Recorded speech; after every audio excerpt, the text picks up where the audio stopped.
All right. How's everyone doing today? How is everyone doing? Hopefully well. Hopefully well. All right. Well, let's see. Just going to start with testing out V0 by Vercel. I thought that would be fun. We have some, one of the things we need to do in Eddington is like make a pretty UI. And I am so bad at that. You guys have no idea. I can do CSS, but like actually coming up with something and design, it always looks really terrible. So V0 is a godsend to me. So let's I got access to give it a try. So I thought I'd give it a try live on stream so you guys can experience it a little. I don't know if most people have access now. Probably would be my guess. would be my guess. But yeah, I get 200 things I think for free. 200. Let's talk about the pricing, because I think the pricing, there's something that I want to talk about pricing. Something I believe very firmly with pricing. That I think they're missing the point here. Let me switch over to the pricing page here. And, generative AI costs a lot to run. So I get $50 a month for, I don't know how much a credit does. So we're going to see about how much 200 credits do. That will be one thing that we're testing. So, I don't know how this relates to tokens, and I don't know. So we'll see how much 10,000 credits are. It probably is worth it, is what I'm going to guess. Probably is what it's worth. But my big thing here is I'm okay with you making my generations public if I'm not paying any money for it. But you have two tiers that charge me money, and I have no IP. I have nothing that is mine. Everything is public. I think maybe this $10 a month and make it an open source. So for like open source teams that are going to make their stuff open source anyway, like Eddington, this works great for me. But I'm a very small group of people that say, well, all my code is going to be open source anyways, so the $10 a month makes sense for me. The $30 a month, I should have private generations. This is like saying, hey, you can pay for Google search, but we'll still sell your information to advertisers. Like, sure, I guess you get some more credits. I don't know. I feel like this should be a private. This right here should have private generations. I very strongly on that. And then don't call this basic. Call this open source. Make it for open source developers. I would very happily pay for Google search. You go to $15 a month. I would do that. But it wouldn't make sense if then, I didn't get that benefit of paying for it. So anyways, that's something I think, I don't know, I would like to see changed, but I don't work for Vercel. So let's try this out. So I've been having an idea for Eddington. Anybody that uses Eddington is going to be a developer. What if we tried to make it look like a terminal, tried to make Vim-esque work in it? So I mean, like, if you're used to Vim, maybe you could just use your keyboard, easy enough. And what's everybody's favorite theme? I think it's the Catapuchin. I don't know how to spell this though. I think a lot of people like that. So maybe we try to search up for that word. Wait. Google was helping me. There we go. This. I don't know how to pronounce that either. So, yeah, forgive me. Catapuchin themed dashboard for cloud provider. We need Vim, terminal-based Terminal Capuchin themed dashboard for cloud provider. You know what? We're gonna try this. What could go wrong? What could go wrong?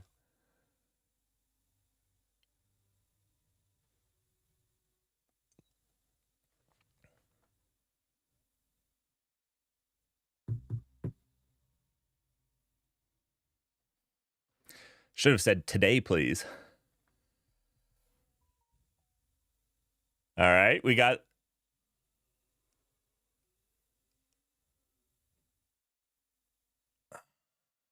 Okay, so this is literally generating the stuff in. That makes sense with my understanding of how generative AI works, because really it says what's next, and it pretty much generates each piece as it goes. So that's good.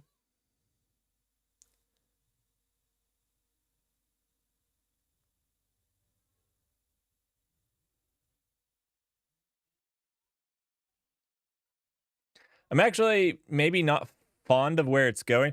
I don't mind that it's like doing the compute engine, app engine, whatever. Like that's what it's getting from the other clouds. I wanted it to be more command line feeling, I think. Oh, it's doing multiple ones at the same time. Okay, so that's good, because I was going to say that's really slow for one generation. Really slow. I'm liking this better. I'm liking this better.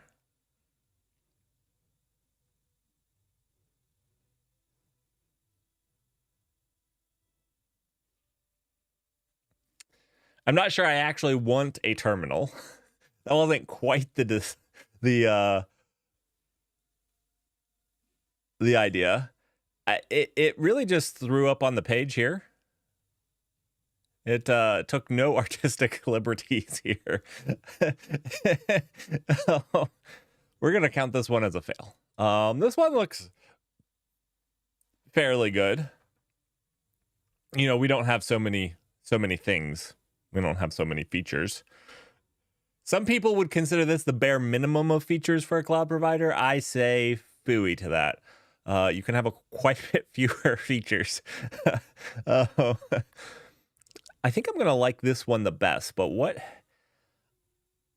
Can I save this one? So I like the search.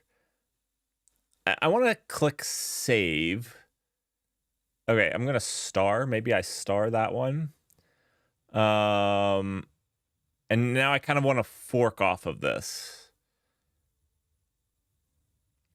I'm not sure what I was thinking, to be honest. I was hoping that it would do some of the thinking for me, because I wanted it. I thought it would be interesting.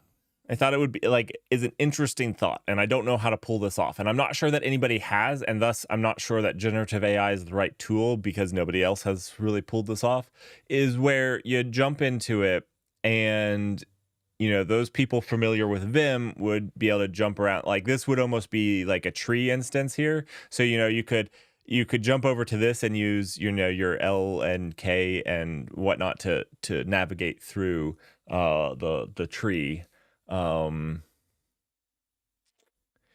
Now this in here, which I like this idea, they like slapped a terminal in there, but I almost think that this needs to be like, okay, so when you're in storage here and you've clicked on storage, this should be like storage, and then it should have like basically the help command line for storage that just tells you like the commands that you can run right then. So you could switch over there, you know, like add a storage or whatnot, and maybe list out what storage you have. So I don't know. Maybe this is the best way to do it. Not sure yet. Let's see what this forky thing does. I've literally never touched this. I've never watched anybody else play around with it either. All right, so we forked this. I don't know what that did, except it took away the other generations. So let's ask it to do something else.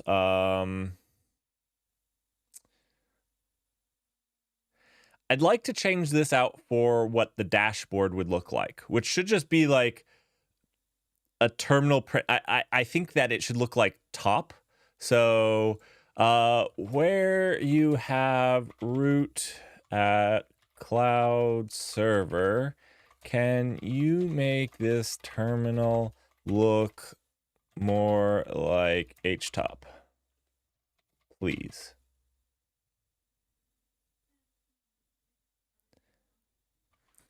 Before we say please, htop, and make it display an overview of all resources, please.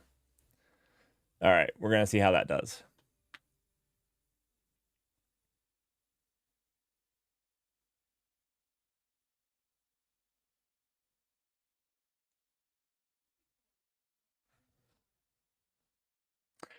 We should have a game while this is working.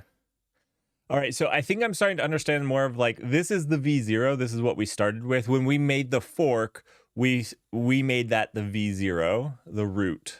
I'm really going to think of this as graph theory and make that like the root node. That's where my brain goes, but I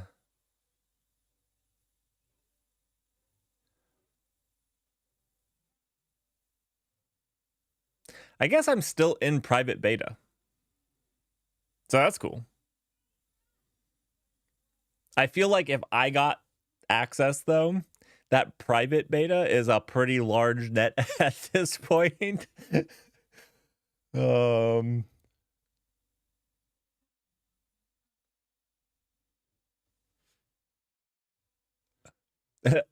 of 1 day. That seems about right for Eddington. That seems about right.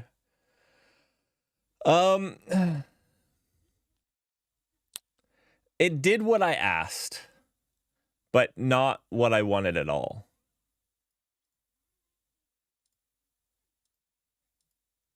I said, where you have root, can you make... no, I didn't want to copy it. I just wanted to show the prompt. Can I just view the prompt? No. You won't let me see the prompt, will you? All right. Yeah, this was not what I wanted. I am not a good AI whisperer. Now, it's cool. I clicked up here and I got my 2. So I can go back to, oh wait, no, that was the one. I can go back to here. Nice. Can I turn dark theme on? No. All right, I think I just want to regenerate, see if they do some... None of these looked very good, except for this one. Let's regenerate this prompt. Terminal Catapuchin themed dashboard for cloud provider. Is there different words I could use for that? Terminal Catapuchin themed. I feel like that's just word salad that I just threw a bunch of words. Maybe we start with a new prompt altogether. Oh, what is it doing over here? No, Cloud definitely doesn't track your current location. I don't think this is Catapuchin. I don't think. Yeah, Catapuchin is more like blue screened. That's more Catapuchin. Honestly, I'm not sure any of these. Let me see. I have dark mode on. Let's turn that off. Sorry, guys. Oh, horrible. Horrible. Dark mode was actually saving us. Horrible. That's not even... Is there a dark mode for Vercel? No.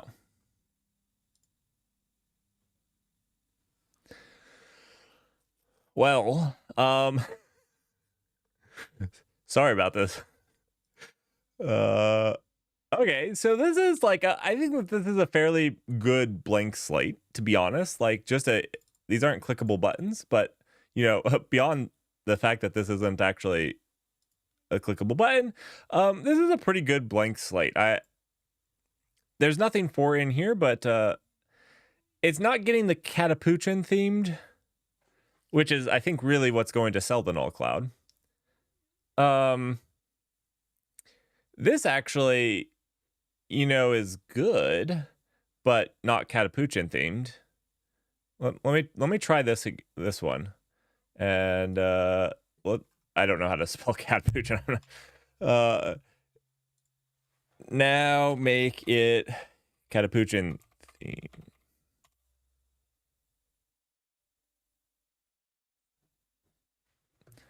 I really like to see it do the different options. So it seems like V0 is the only one that you get the options for, like the 3 different options.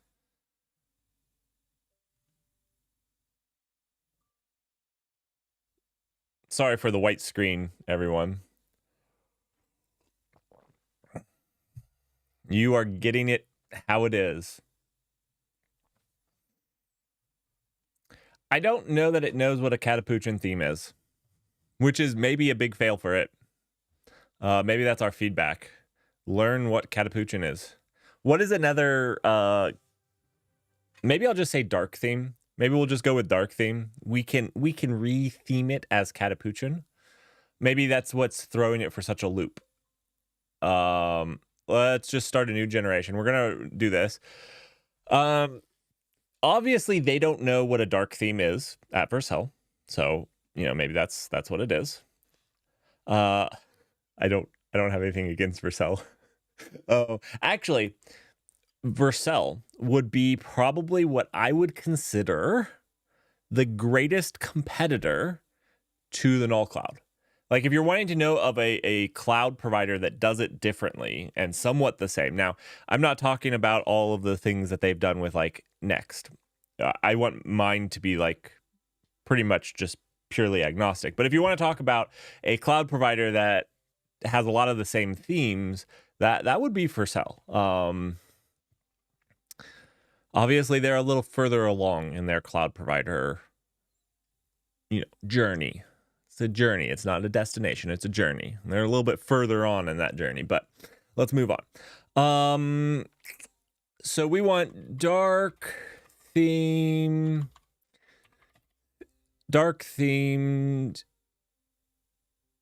cloud provider dashboard designed to use keyboard and look like a Vim.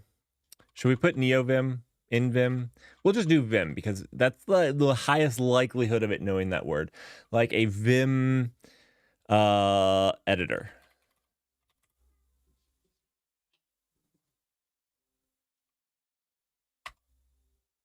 Fly? I don't get what you're saying, Dirk. I am not flying. And this service does not fly. This service takes its sweet time. It does know what Catapuchin is, not... Oh, is fly a theme? Is fly a theme?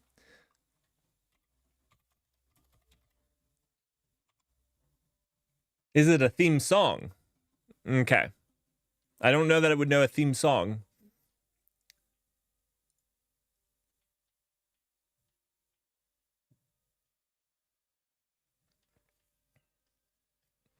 Okay, I actually love the simplicity of this top panel here.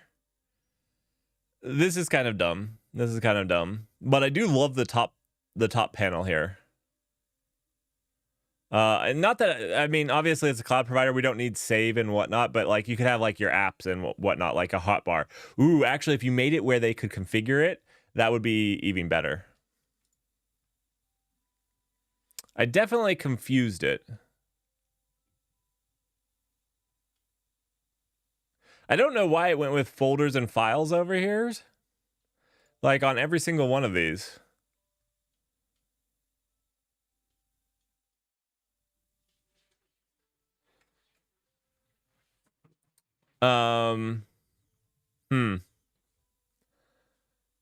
Maybe we should just tell it to give it another shot. I don't know how many credits I've used. I get 200, right? Does it tell me how many I've used?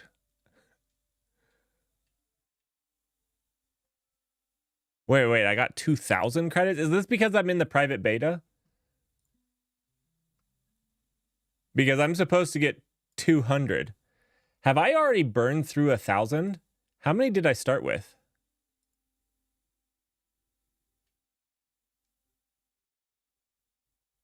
It doesn't tell me how many I started with.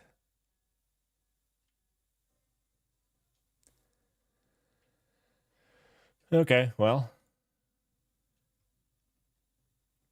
We'll do another we'll just do a whole new generation, and we'll see what a new generation costs in credits. We're at 1090. All right. I don't know what to ask it. Dark. Maybe we forget the command line, the terminal portion. Dark theme. Maybe we make it a terminal theme. We'll do cloud provider dashboard. Dark theme. Terminal theme. I was almost putting nerdy on there. I don't know. So I'll see how it does with the commas. So I know some of the generators that if you put commas, like it's its own thing that adds to it instead of one big long thing, and it can break it up and make it a little bit nicer for them. This isn't necessarily true of ChatGPT, but if you're talking about the image generators and some of the other generative stuff, it basically chunks it into like, this is its own thing that should also influence the picture. So we'll give it a shot. We'll also see when this is done generating how much it has dinged our account. Maybe it's better for like a component. Maybe the dashboard is just too much for it. Maybe we need to ask it to design a component or come up with a component. So this is much better. I don't know why the one time it came up with just like files and stuff like.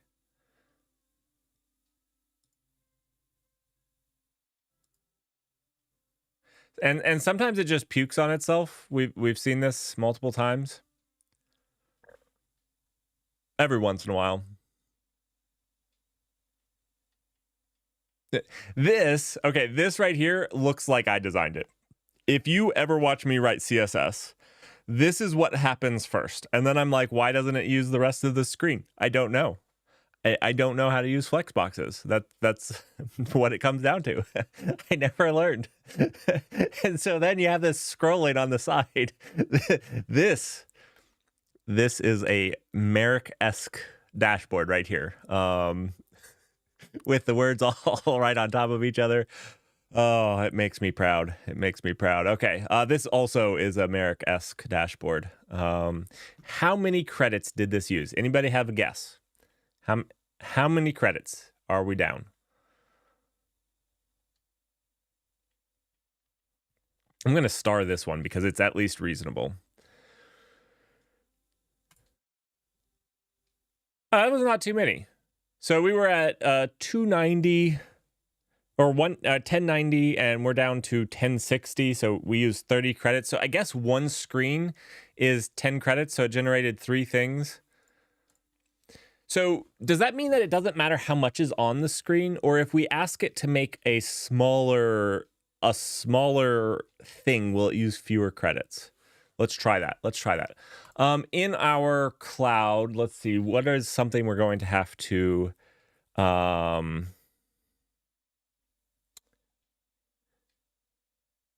let's design a single component. We want something to indicate whether a service is running or not. Service level indicator. Service level indicator.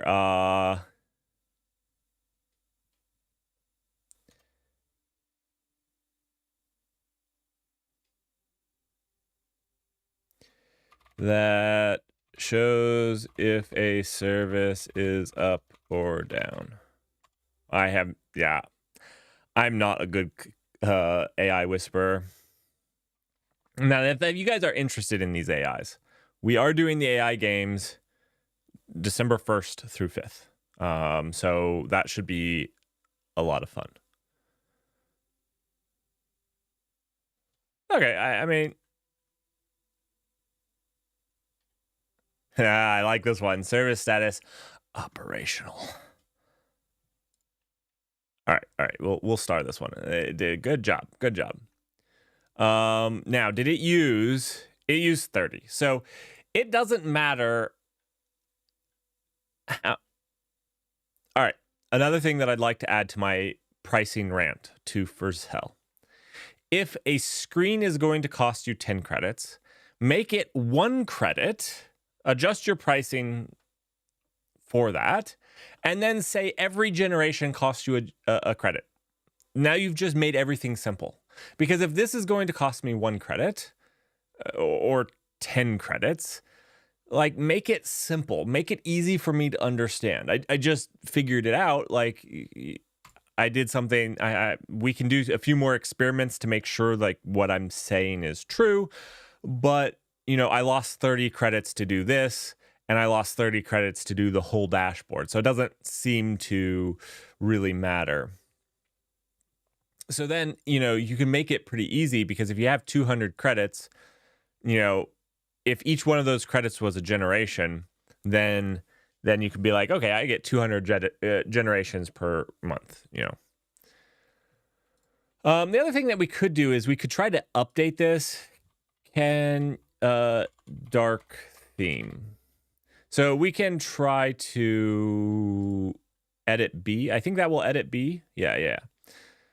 And we can see if this changes. I think this should only make this down 10 credits.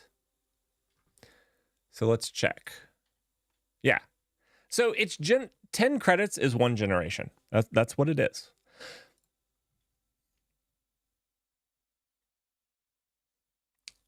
Again, I don't know why 10. Just make it 1. But we'll start this one. That's much better.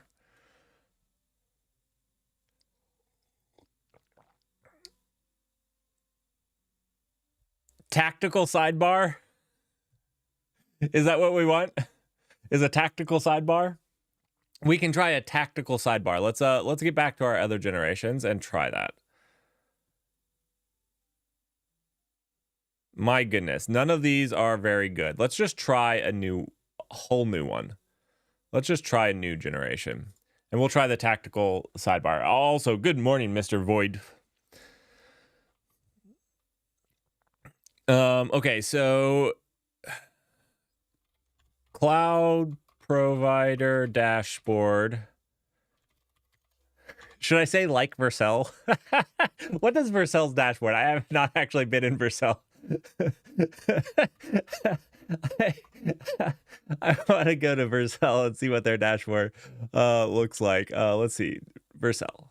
No, not like Vercel. I don't like Vercel's dashboard. Never mind. Can we say not like Vercel's? Cloud provider dashboard.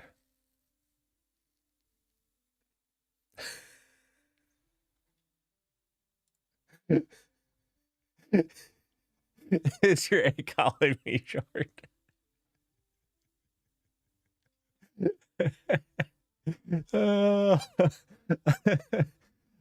Cloud provider dashboard.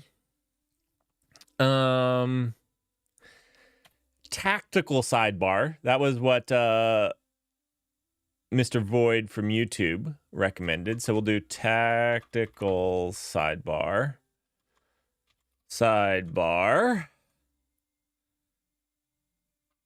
Dark theme.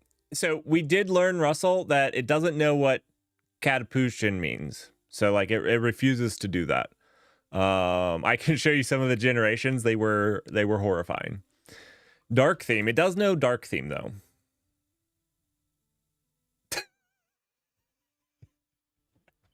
that is fantastic.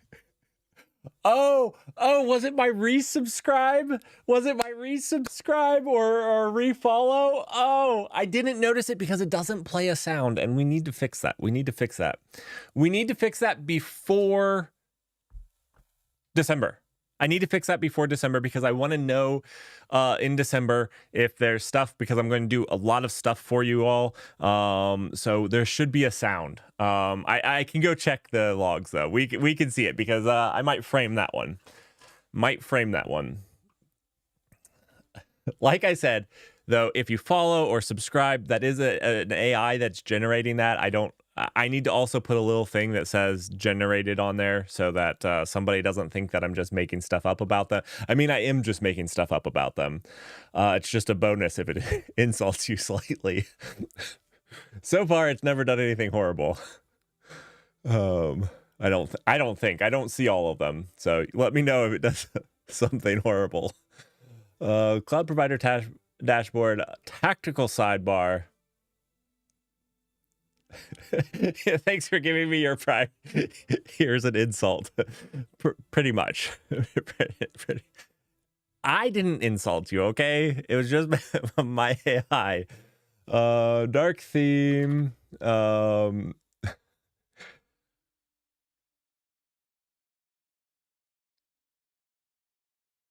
Cloud provider dashboard, tactical sidebar, dark theme.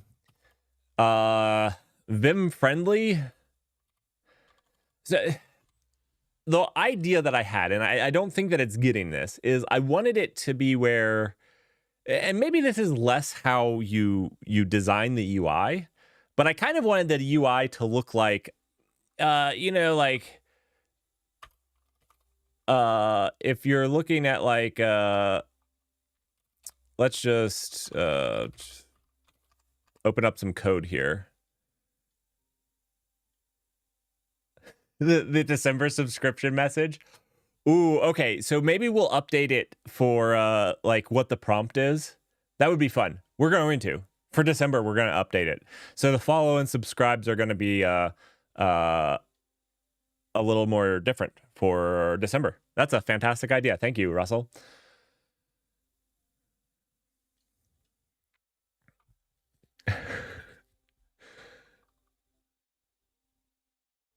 Let's see. Where were we? Oh, we just wanted some code. So let's just open up Eddington. We'll just do Eddington proper. We'll just open up here. So I was kind of thinking sometimes people have like a file browser over on the side. I know that we don't, but I was thinking even like our service should support fuzzy find. And I think it would be really cool if people could press space FF in the thing and pull up a fuzzy find to find the service that they want. Do we even need a sidebar if it's all fuzzy find? Do we need a sidebar? Do we even need... I don't know that we need a sidebar. We'll do a tactical sidebar. I want to see what it does with tactical sidebar anyways. Vim themed. We'll just throw that in there.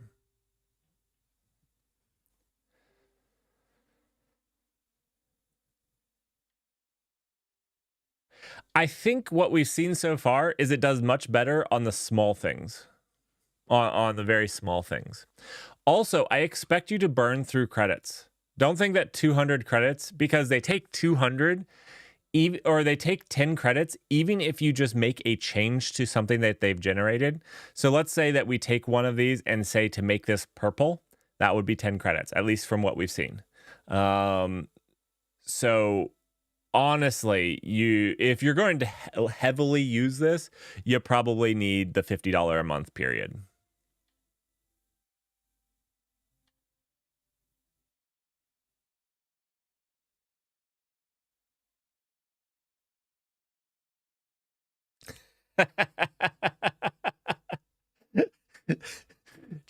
just say to to be what is it? Not condescending, but act like you're speaking to a child. I'm sure there's a word for that. I wanted to say didactic, but that's not quite the right word. Sarcastic is not quite the right word. I don't want to mean insulting, but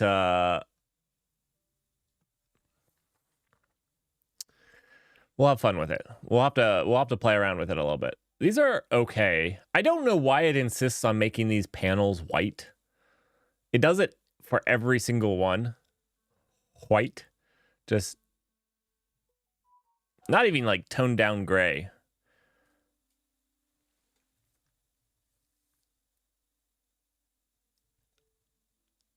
It doesn't know what to do with Vim theme. Patronizing. That is the word. Thank you. Thank you. That is the word. Just put that on the end of the prompt. I kind of like it. I don't know if people would be offended or think it would be funny. If, you know, make sure that it says that it's generated by an AI. I don't know. All right. Right now we have not designed to be.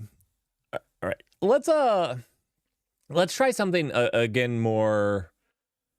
Let's try this. I only have a few more generations to go, so let's try to make the fuzzy find.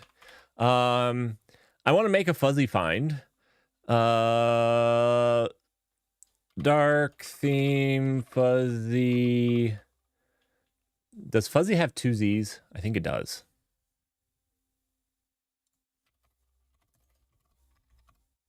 Yeah. Two Z's. I knew it. All the way back here. Find. I think this is it. Just dark theme fuzzy find. Maybe we'll say dark terminal theme. Right? I'd like it to be kind of terminal themed. I don't know that it does anything with the terminal.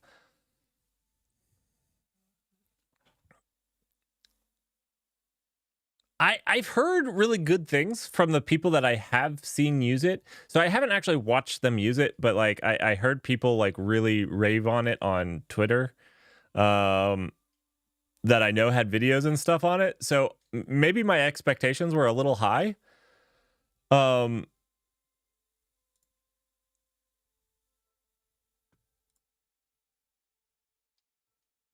I kind of like this one. It doesn't need this, just this. It's not Catapuchin, but we can fix the green. I think this one just died on us. It doesn't want to do this one. Oh, so the little writing in there says this edge function has timed out. Your connection is working correctly. Vercel is working correctly.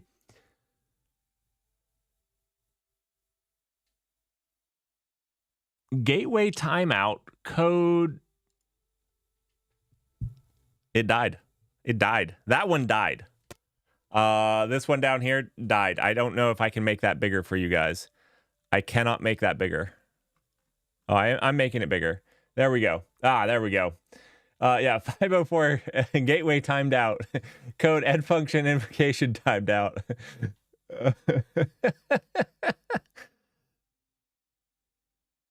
We broke it.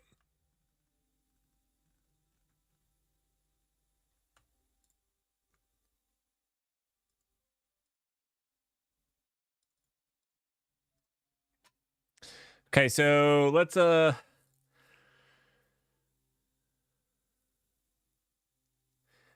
I guess it should also show a list of all the things that are available. Since there's nothing being typed just yet. And that should limit it. Okay, that looks pretty good. I guess really I didn't have it designed very much, did I?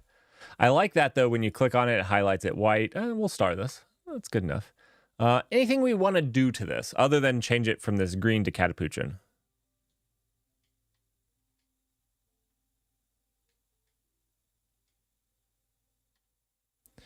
Mr. Void asked, is this thing actually capable to do complex CSS? Something like card component with an image on top text on the bottom, and blur effect on hover.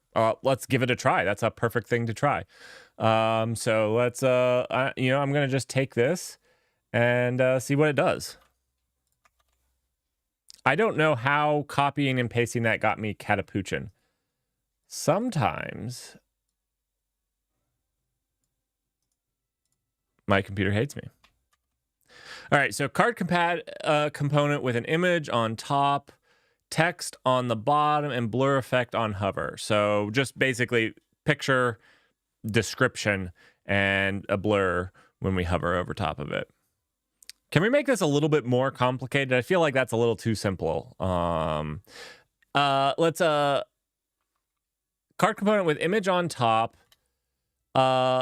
indicator dot on top right of image.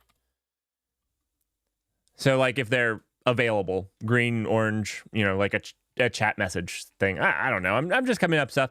Text on the bottom with blur effect on hover. We want it to have a little depth, right? So, we want it to be an actual card. I guess we said card component, which I would expect card component. Yeah, let's give this. Oh, let's see. We can probably... They probably took the tokens. You're probably right. They probably took the tokens for the failure. I mean, I can't complain. They've been all free. I'm part of the private beta. I can't believe I got into the private beta. Usually they don't let me into private betas, anything.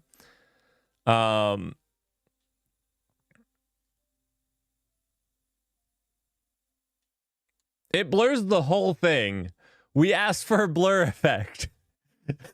It did it. I mean, I'm not entirely upset with that. It got the indicator, it got the text, it got the picture.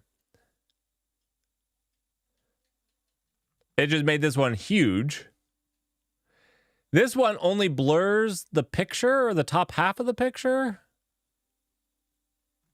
I'm not sure what happened to this one. This just supersized it. This is the McDonald's of these. I like the blur on this one much better. I think this is probably my favorite. Also, this circle just looks better like this. This one looks... You can't put it right on the edge there. I can't point at it, but you have to have a little spacing from the edge. But man, is that a good blur. They nailed the blur on that one. Can we see the CSS on that? I just want to see what they... Yeah, view code right here.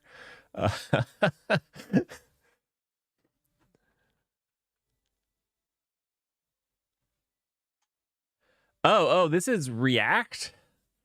Oh, gosh. It's not just CS. I thought they did pure CSS.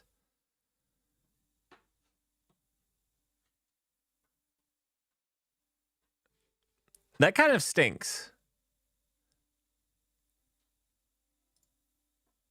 I guess they have the HTML here.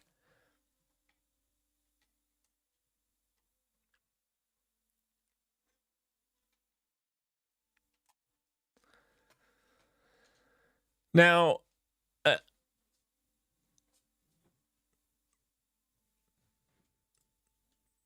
let's take this one and make it. It generates React with Tailwind. Wait, was that Tailwind? I'm sorry, I'm not very good at these things. Oh, it does. It does Tailwind. Oh no, Russell, deep breaths, Russell. Take some deep breaths.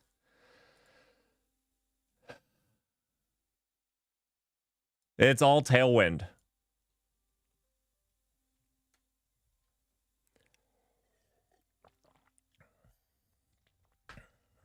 It's all Tailwind. So if you do the HTML or the React, this is nice that it has the HTML and React, because like this now lets me do it in something else as well. I would love for it to have Vue. We're currently using Vue because I'm learning Vue a little bit.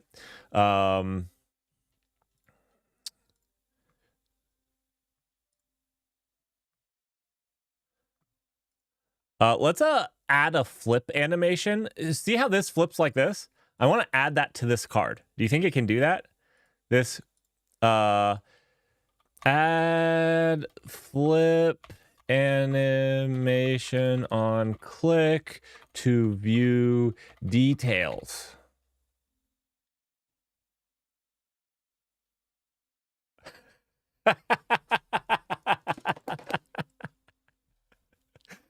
Oh.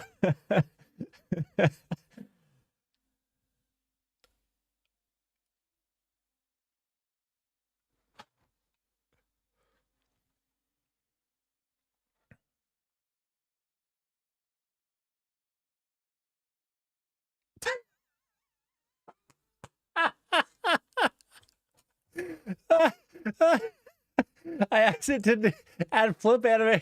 I meant for it to look like this. Okay, that's what the idea was, but we got.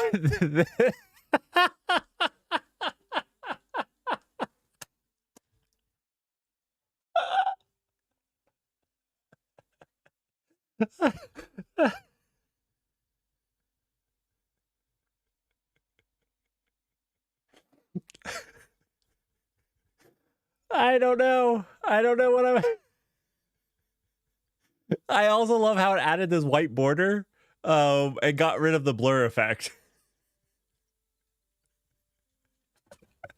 I love this. Okay, we gotta star that. That nailed it. Try horizontal 3D flip. Okay. The other thing is I said on click. I did say on click, not hover. But we will try the on click. Which one should we try? Horizontal 3D flip or mirror flip?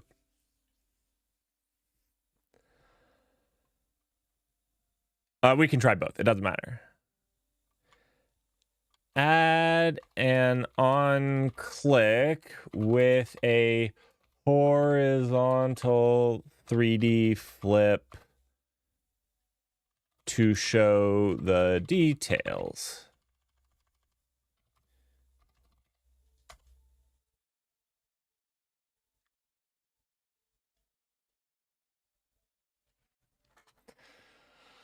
Wait for it.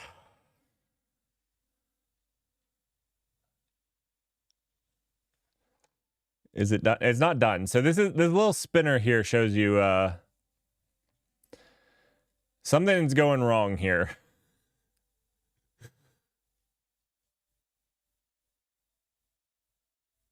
Something went wrong.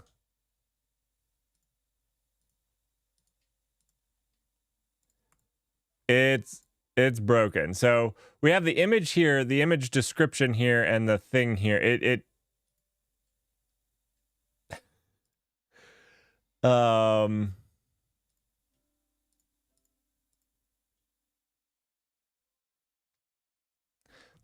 I think maybe we fork on this one, because right now I think it added the words I said to this V1. So I think because it's saying V2 there. So maybe I need to fork here and then work off of that copy. Maybe it wasn't, yeah, because I would have expected another V1. So not quite the graph theory that I was thinking it was. So now add a horizontal 3D flip on click.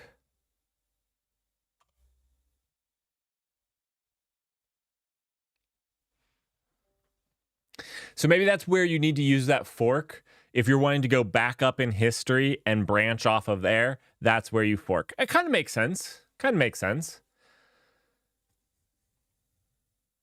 Okay, so it's doing the flip on hover. It's also putting the words backwards. It's not doing on click.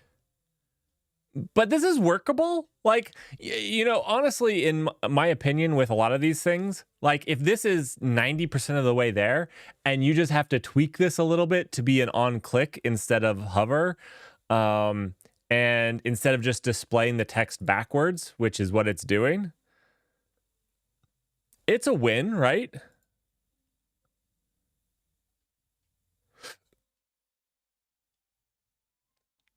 It's a win. Like it got me it would have taken me a lot longer to get this than what it did.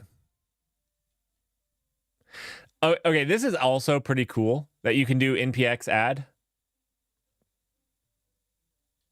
So like you can just add this as a component. I wouldn't do this personally, just because I'd like to have the code there to edit, because like it's not doing, this would be if it was like perfect, like it made the component and it's all editable. I don't know that this is editable. Like it's not taking props that I could like really change and affect how I wanted this to look. So it's a far way away from using this, because like for me, for this to really work, it needs to be one of two things. One, like my company has a directory of these things that we can just use that are already all done. And that has some value. But the other way it has to be is if it made it so that it was all very compartmentalized, so that, let's say, for example, I really want this to be on click. I couldn't change this from on hover to on click using that. I'd have to actually go get the code.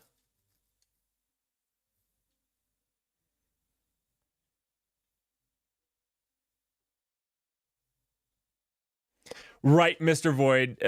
Like that's exactly like what my point was. Like to make it an actual product, you have to take care of props and async calls and things like that. So like, I think this is probably what I go with all generative AI at this point. They're kind of great for prototyping and getting you somewhere close quickly, especially for somebody like me. I'm what they call dangerous. Like my knowledge level makes me dangerous, not good at anything. And this gets me close to something that is somewhat usable, you know, way quicker than I would have done it.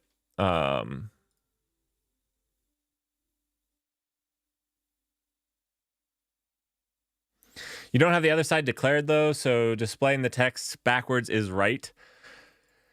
Maybe let's try declaring the other side. On the other side, talk about how awesome Merrick is. Done. Done. I just wasted 10 credits on that. Think about that, Flex. Oh, no. Oh, no.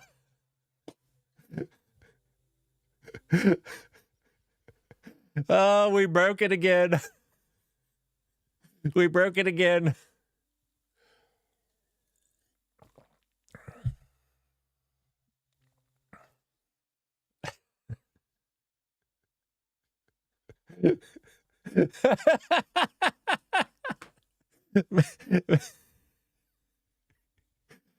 Russell says karma, and Mr. Void says Merrick sucks after all, I guess.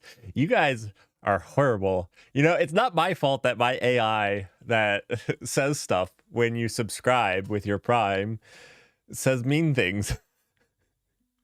Okay? Not my fault. Let's try something. Let's try a new generation. We want a...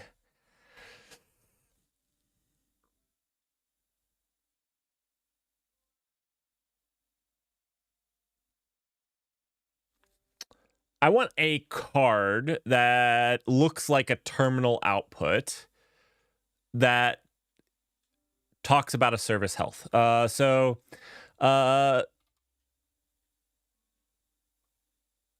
Card. I'm going to say long card, like a list, a card in a list. Card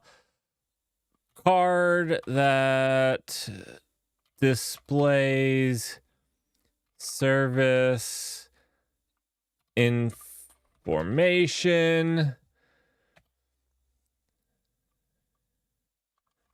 going to say card list. I think list, because I think, you know, you have your multiple services. Card list that displays service level information, dark theme,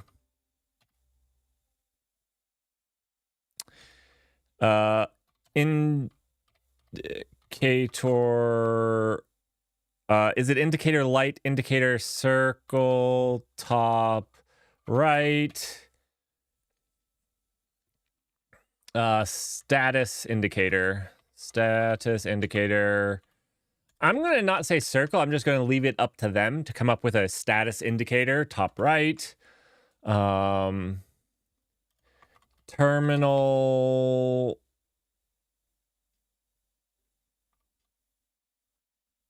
Should be terminal based or text. I'm going to try command line based. Let's see what else we want in there.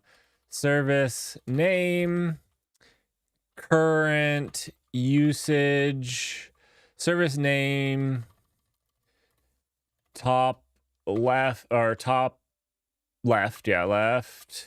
current usage under the service name,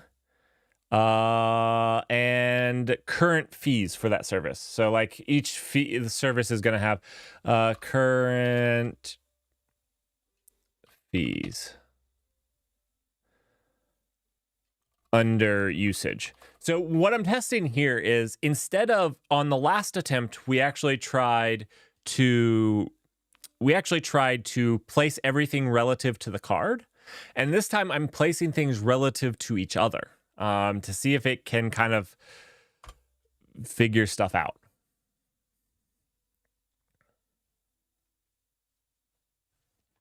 And let me be clear, while I might be critical of what they are doing, it's all better than I could do in CSS. This is not that bad, actually.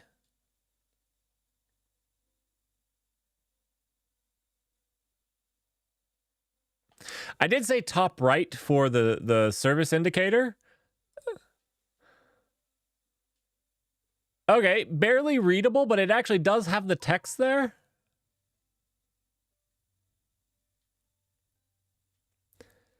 I actually kind of like this one. This one nailed it. Oh, okay. So I actually do love this, because if you could like copy and paste something into your command line that would let you just use the command line, I kind of like this one. All right, and this is actually the only one that actually followed the information, but it did. It said the name and all of the stuff. I'm actually kind of impressed. Each one of these actually followed the relative commands of where. The only thing that seemed to get confused, and maybe I screwed up, was the status. I wish that it showed me. Okay. Oh, it does if you hover. Status indicator top right. Yeah, it kind of dropped the ball on the status indicator, but it nailed it on this one. So yeah, I think for prototyping, this is spot on. I think this is good.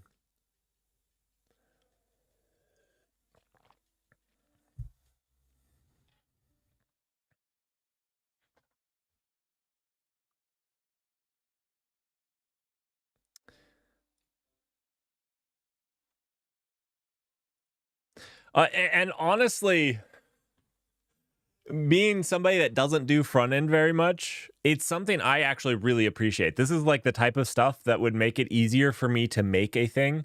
There's so many times where I'm like, oh, I could make that, except like I don't know how to do the front end. Not well, at least. Not in a way that would be aesthetically pleasing. I can throw text in HTML and I can put some CSS on it, but I want to see the code for this. Now, my question is, how bad is this code? Because to me, this looks pretty rough. So, I mean, it's not too bad. I guess these are the SVGs for like the actual status. And they're actually, so I guess this is what you really need to take this from and into production, because like this isn't a component. What you need to do is take a single card out and make that a component, right? We need to take this and make it a component that could be in a list and be reused. And so that like service and usage and fees could all be, props that are passed in. This is where like I don't understand this, because you don't actually just want to copy and paste this in, unless if you could like, can we get this? I start it. Let's fork here. Oh, we don't need to fork. This is our V0. Can you now make a single card a component that takes service name, current usage, and fees and status as props?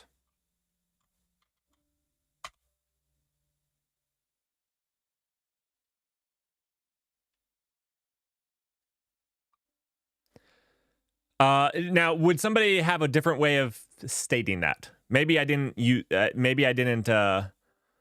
state that very well. So it basically, I mean, I think it took it halfway there. So it actually took it halfway there, because basically it didn't give us props, which I would have expected props, right? Oh, wait. It's doing, 1 second. Let's look at this.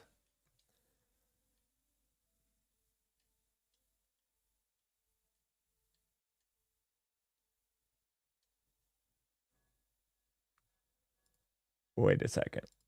Yeah. I mean, it took it halfway there, because why I say halfway is it limited it to a single card, and it took out the fake stuff. I'm not going to say that it is good. Let's try that again. We're going to fork from this one.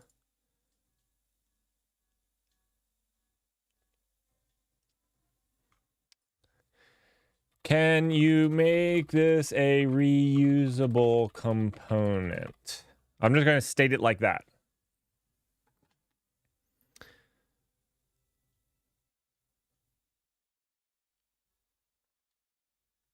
Why did it get a little X? Why did it get an X? I feel like there is no reusable component here.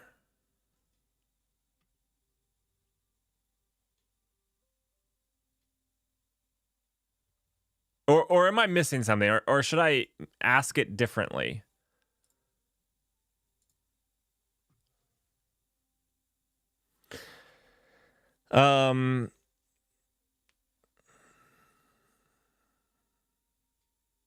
I feel like it's close enough. Like, it's not a big deal to me.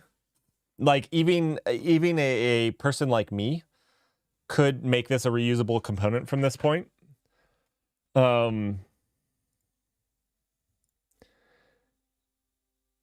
I do think that if they want us to use this right here, this npx v0 add, that they need to make it so that it builds reusable components, which I'm sure. I don't know their roadmap. They haven't told me, but I could pretty much guess that that's probably on their roadmap. You know, it takes time to do these things. So, and this would be easy enough to make a reusable component. You know, you just need something here for, you know, the status, and you need just pass the props in for the name, and the usage and whatnot. So I feel like this is fairly close.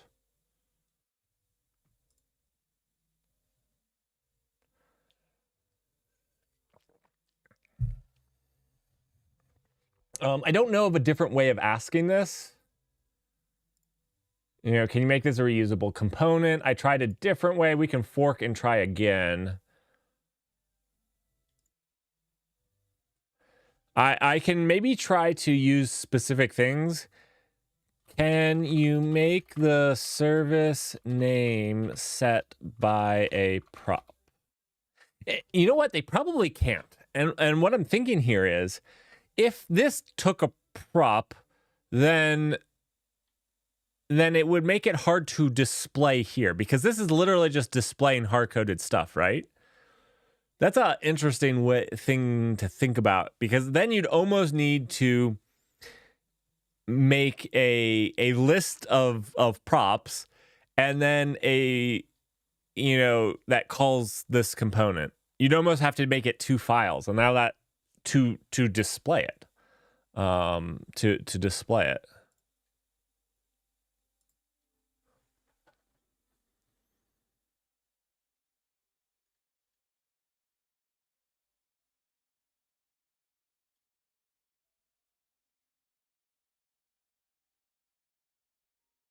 You can make default arguments in. I always forget about default arguments.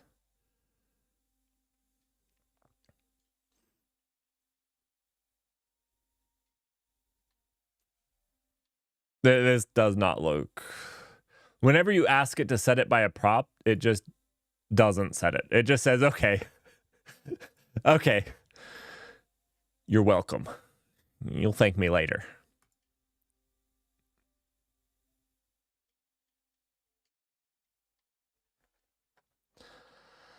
You'll thank me later. I'll just remove that for you. I'll just remove it. Oh well. This I do like this. I'm starring this one. Anything else we'd like to try before we move on to something else? We could try. So I have a couple things that we can do today after this. So I wanted to try this. We can actually try to start making the view-based dashboard off of some of the things that we've had here, which then you get to see me. How do I get to like all my generations? Explore. Where's my view all? There we go.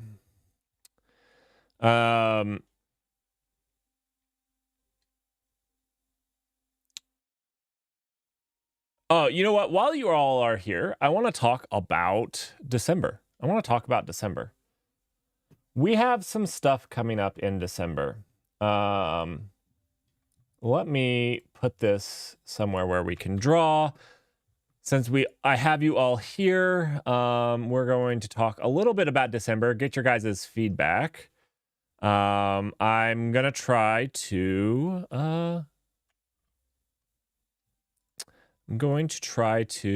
let's see, let me do this really quickly, then I can think and talk at the same time. All right, that's super uber small.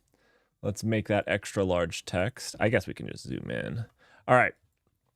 Formatting's a little off here. We'll fix this in just a second. Okay. Let's add line breaks. I think that's what we need. Oh, we have line breaks. Okay, we're going to left align. That's better. That's more readable. You know what? Maybe we make it smaller text. I think we still need line breaks. Let's do some line breaks. Spaces between these would do wonders. UI is difficult. All right, and now we'll just zoom up on that. All right, this works. All right, for December, we have some stuff going on that you might not want to miss. All right, so December 1 through 5, Advent of AI, the Winter Games. You might be asking me, why just 1 through 5? I think we will find out what we need through 1 through 5. There's no reason to drag it out through all 25 days. Now, I will guarantee you that on day 25, we will test out the AI on some harder ones. I'll do that for you guys. If we're still there and we want to, if they didn't fall flat on their face in day 1 through 5 and you guys want to see some more, we'll do some more. But we're just going to do 5 days. And 2 of these days are a Saturday and Sunday, so we'll have some longer streams to really suss out what they're doing. So I think those will be fun. You'll want to join. I will, the times are already pretty much set. We'll start at 9 p.m. on the weekdays. This is Eastern Standard Time. I will be releasing a calendar with the times, so like the time zones aren't so hard for you all, and 9 a.m. on the weekends. Okay, so December, this should be 5 through 10. 5 through 10. I don't know why I have 1 through 10. Not doing it at the same time as the winter games. We're going to have some workshops. Now, these aren't fully set in stone right now, but I'm looking for feedback. This was the original. I think right now we have a 2-day workshop kind of planned. 2-day workshop on you suck at well, we won't be so patronizing just right yet. We'll do it on I think we're going to make this year about distributed, or maybe next year we're going to do a lot of stuff around distributed computing. So we've been building a database, but usually one of the things about a database is that it's distributed. And so one thing is CAP theorem. CAP. A lot of people know it, but there's a lot more that goes into CAP theorem. And we're going to become experts at CAP theorem. So I was going to label this "You Suck at CAP." I need to come up with titles. That leaves us with 2 or 3 more days to do another one on distributed computing. Or it doesn't have to be. We can do it on something else. 2 or 3 days open. All right.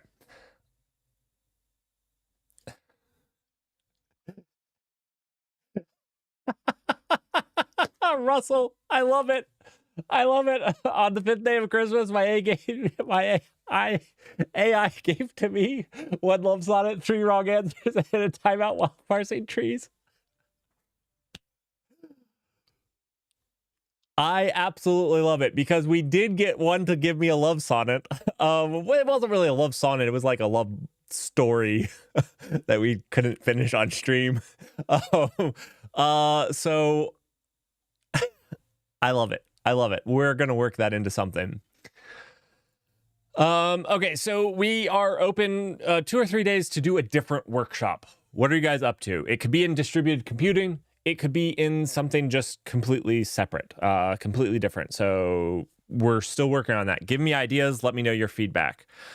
The 10th through the 15th, there will be no streaming. Okay, so I know that I have the 10th on both of these. I don't know if I'll stream on the 10th. That's why I say 2 or 3 days here. Not sure. It depends on when I book flights and things like that. I do believe I will stream the night of the 15th. I believe I'm getting home that day sometime. So we'll work on these on exact dates as we get closer. I got to get flights and see what. All right. So I think December 15th through 20th has been booked, though. I think, get hyped for this, if you're hyped for this type of stuff, we're going to do consensus.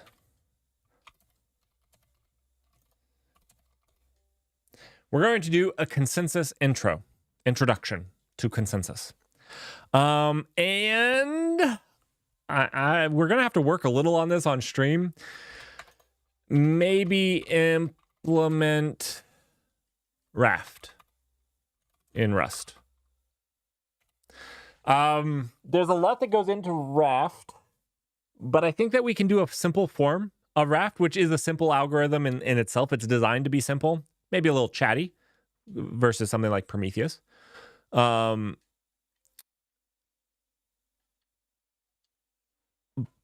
But simple. So I have 2 days on consensus itself. And I have stuff in the works for things like trusted versus not trusted consensus. So something like Raft or Prometheus or those types of things are trusted, where you're Raft and Rust, are those the games or the tech?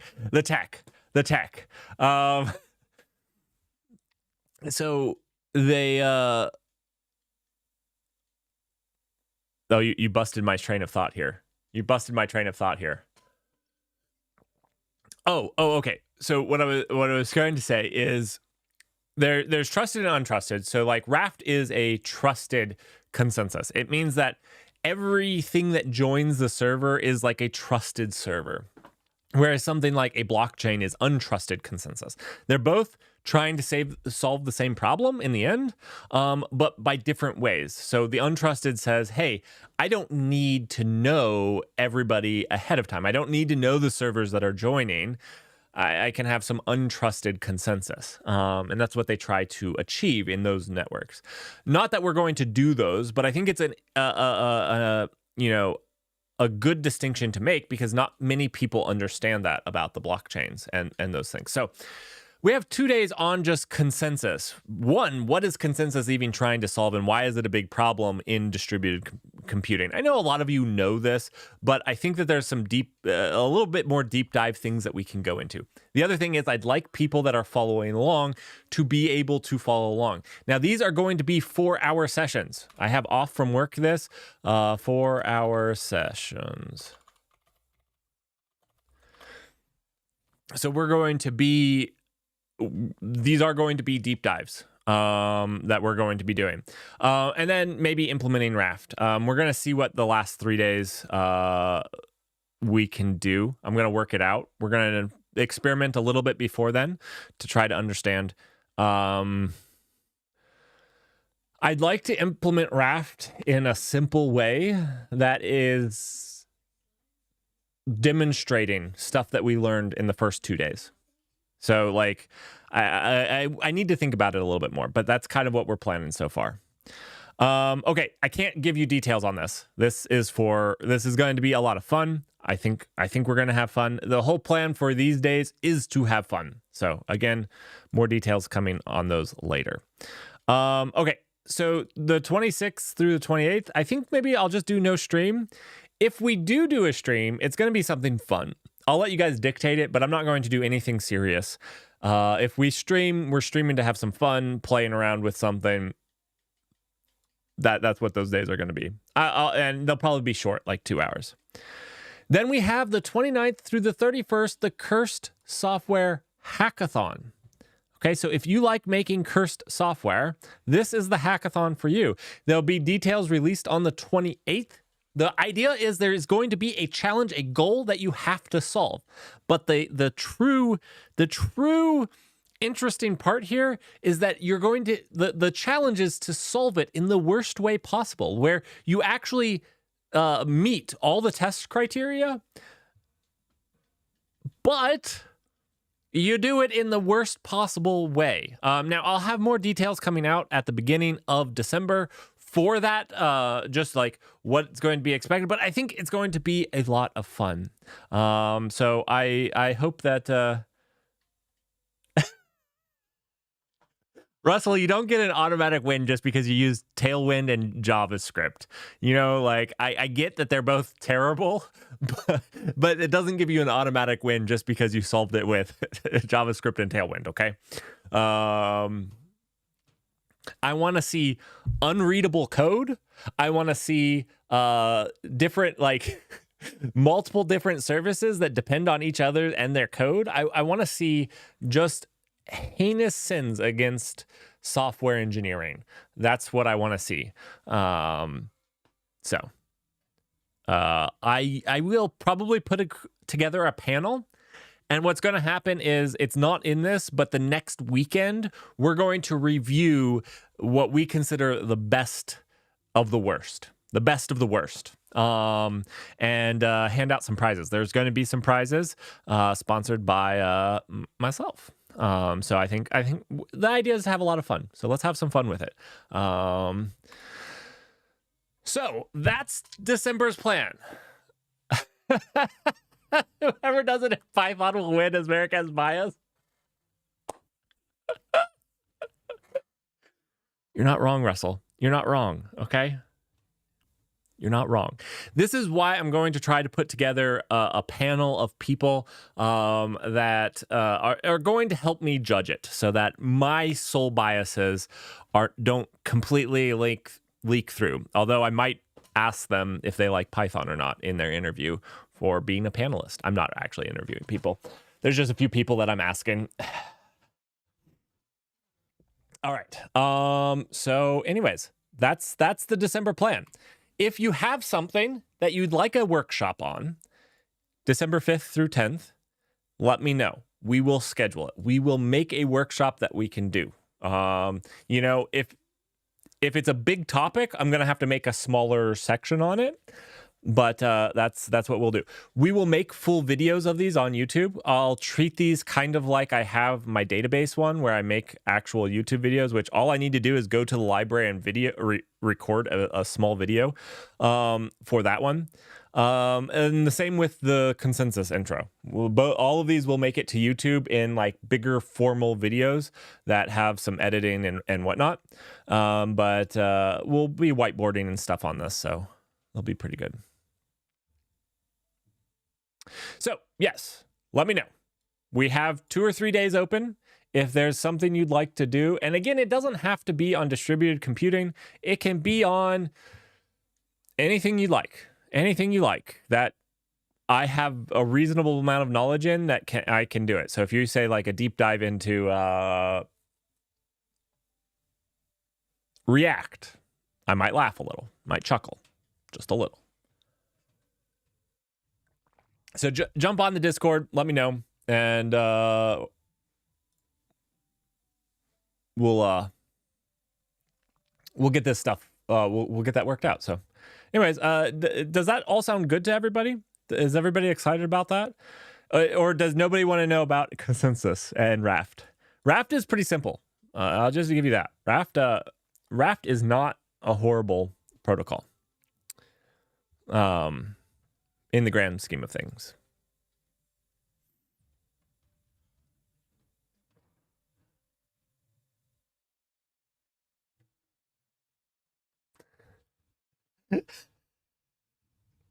Russell, that's cruel. That's cruel. A deep dive into what breaks when you cat a binary. Why does the terminal just give up? For those of you who don't know, I am probably the leading expert in catting binaries live on stream. So I believe that is why Russell stated that specifically as the topic. I'm quite well versed. I actually don't know what causes the terminal to just give up. I think it's probably just the sheer... My assumption is that it's the characters that are getting piped into the terminal that it doesn't know what to do with.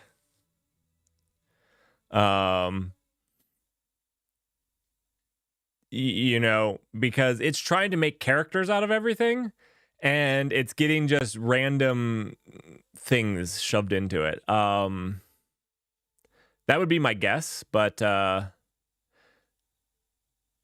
and there's two, so like right now I can go cat a binary, and it won't give up on me. It will look like garbage.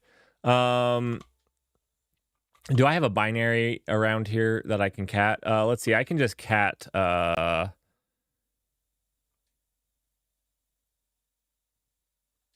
I cat? No. I'd have to go to its directory.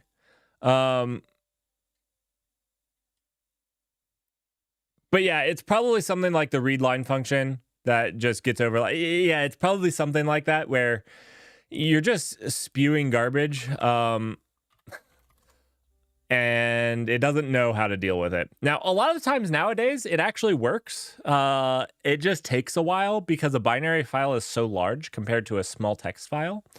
When you expand out all of those bytes in the binary, it expands out into a lot of garbage on the screen. And so usually, if you give it enough time, it will recover. That's what I found as of late with small binary files.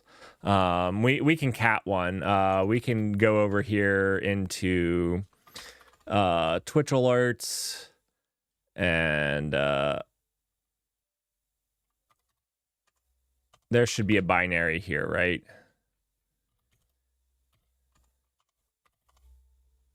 Look, guys, I've catted so many things accidentally. This won't hurt me. So we'll just chat.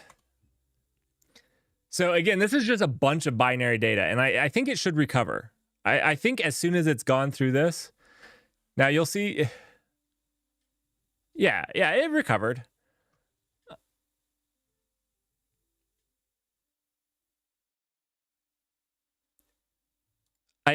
It's interesting. It still is not functioning properly because it actually put this in the terminal. Like it actually thought it was done before it was done. So yeah, it still does weird stuff, but this is just binary garbage trying to be interpreted as text.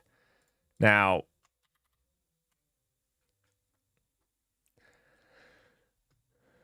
yeah, it recovered. We're here. Now, what you're talking about, Russell, that doesn't recover is what's their names?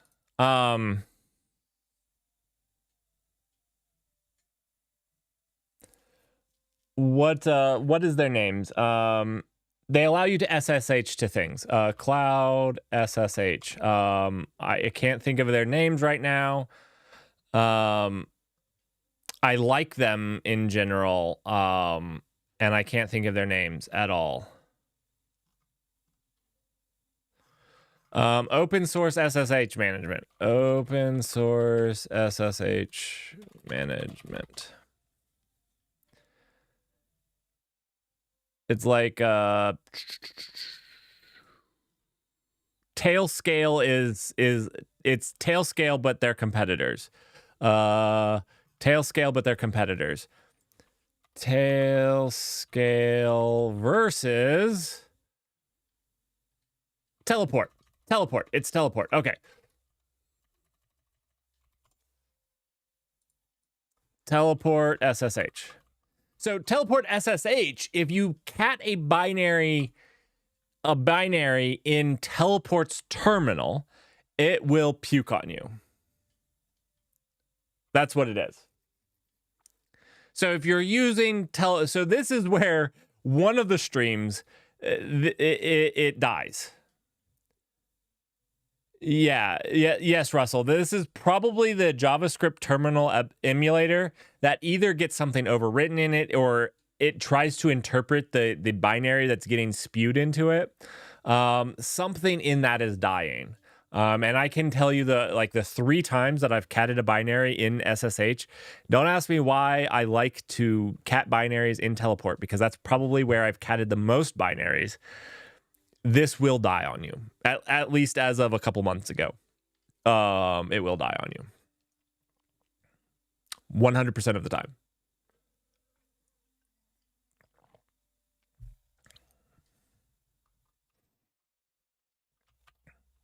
Here, it will just fill your screen with garbage. And if it's a big binary, like, let me be clear. This was a small binary. This was a very small binary.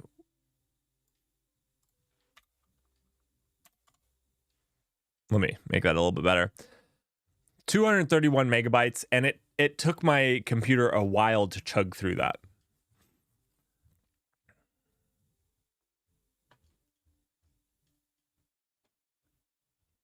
You're right, Dirk. There are several things that it could be like. The JavaScript interpreter is like getting a bunch of again just millions of bytes, billions of bytes just shoved at it.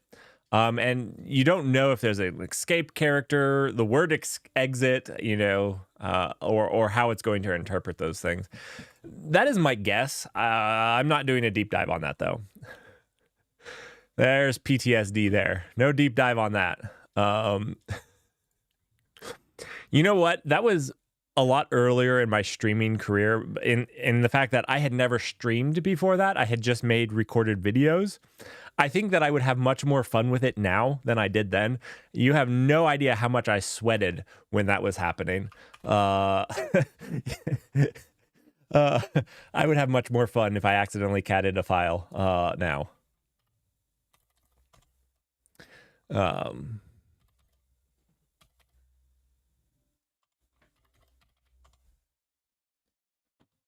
all right.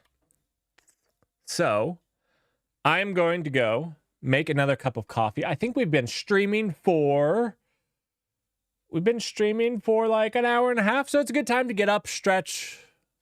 Has it only been an hour and a half? Maybe it's only been an hour and a half. Anyways, it's a good time. I need to fix this. I haven't updated yet. I haven't updated because of the stupid OpenJDK issue here.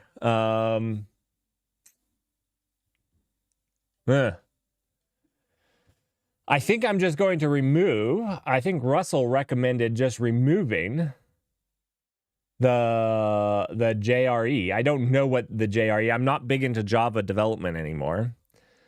I'm just going to remove that. And we'll see what happens. But cancel. Okay, I'm going to make a cup of coffee. Then I'm going to be back. We're going to jump into some code. We can either do some code that we've needed to be doing. We can work on our Twitch alerts to play a sound, or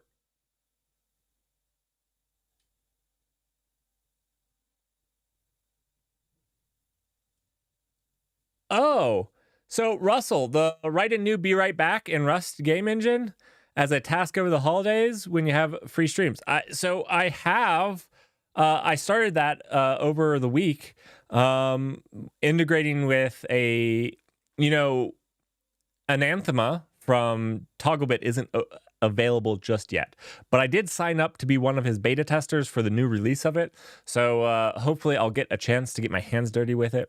But I started with Ratatouille, playing around with it and integrating it with Twitch chat so that we can play around with it. One of the things that it doesn't have that I was kind of surprised, which honestly, Anathema probably doesn't have it either, is like basically an application loop. So we kind of got to write our own event loop and UI management around all of it.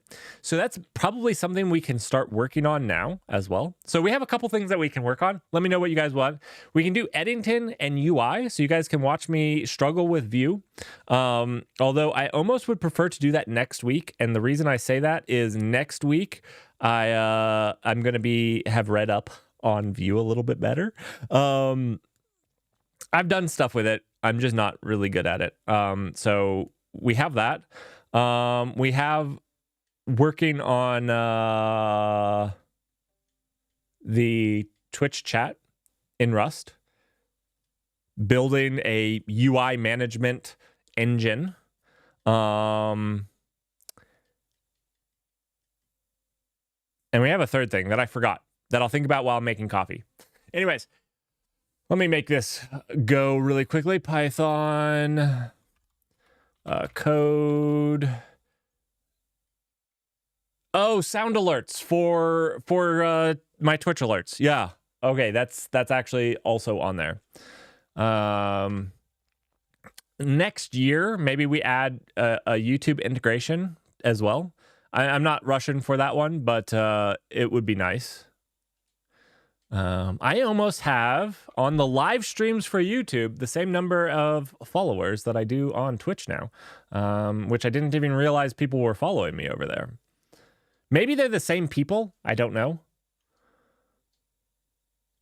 I assume not, but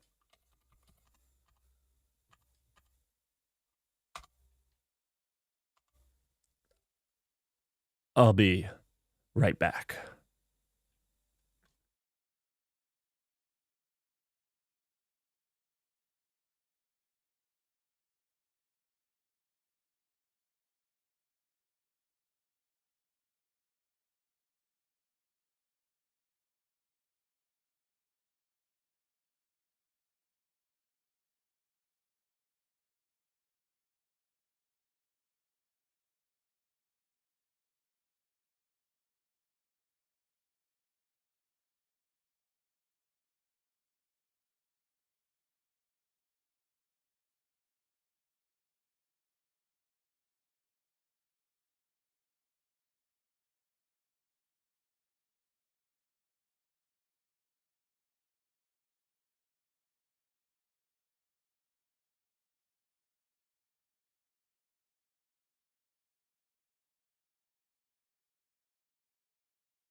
Oh boy.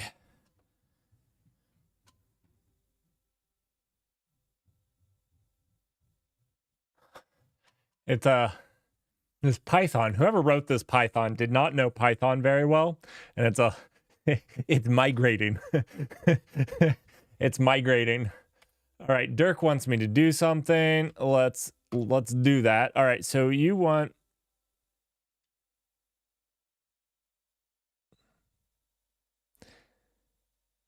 Yeah, we can do that. Let's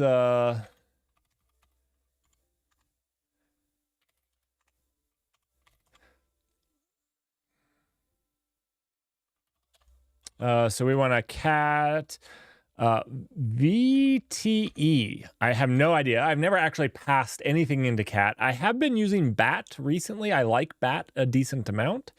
That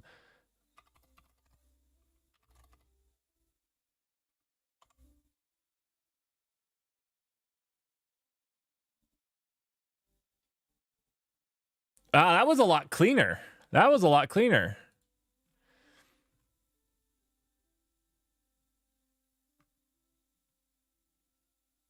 I actually took it way less time too. Like it didn't puke as nearly as much. Oh, so RGB light controller via Twitch is definitely a thing. So like one, you see that I have one dead panel. It's not really a dead panel. The fact is that the panel back there just doesn't have lights that I need to solder. So I need to solder those lights, which I can definitely get done soon. And then I would love to. They actually have Wi-Fi chips in the little controllers that are back there. So we could definitely have Twitch controlled lights. You know, whether it's for followers, I would love for them to like flash if there was followers. Subscribers, they should do something more fun. That's definitely on the cards.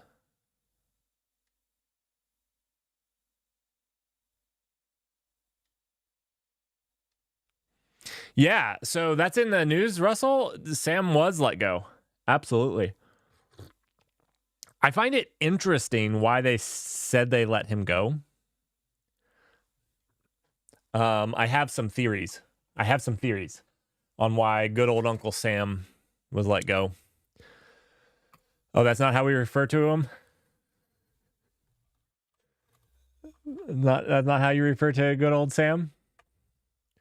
They're just theories.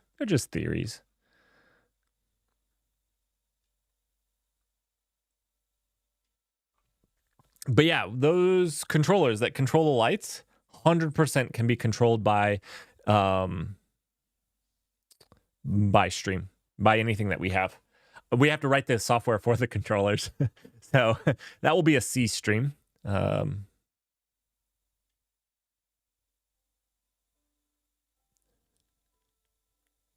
I don't think that's what the board said, but we'll pretend the board just was using ChatGPT. I actually think that that probably hurt. I think it's probably because there wants to be a Microsoft acquisition. To be fair, I think Microsoft just wants to buy OpenAI. That would be my guess. And he was standing in the way of that.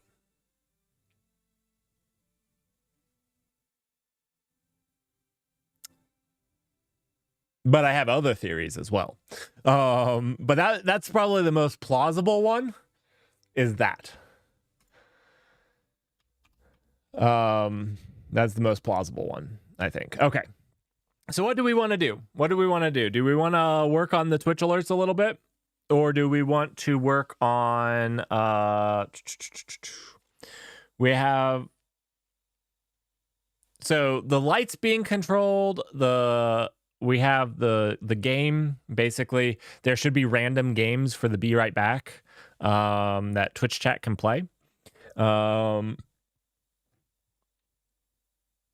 we can work on some UI. Although I would prefer to work more on the Eddington UI next week. I'm going to try to take some of what we're doing here. I do like some of this stuff. So we're going to try to probably take this and incorporate it some into it. I don't know that we got a dashboard, though. I don't know that we got a dashboard worth using, to be honest.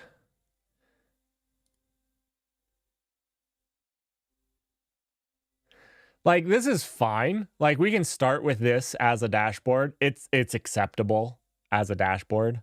Maybe we take this and start with this as a dashboard. I don't know.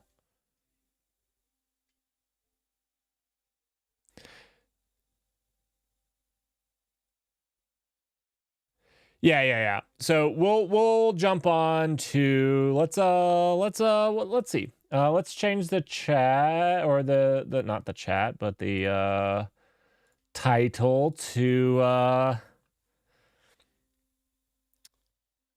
let's do stuff with the Tui. We need to make a UI renderer. Tui UI event.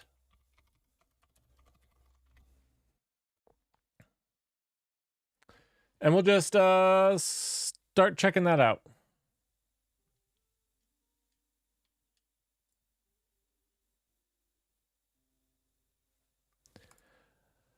And I meant this.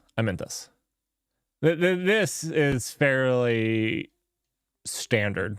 It's not exactly what I wanted, but it's better than some of their other generations were.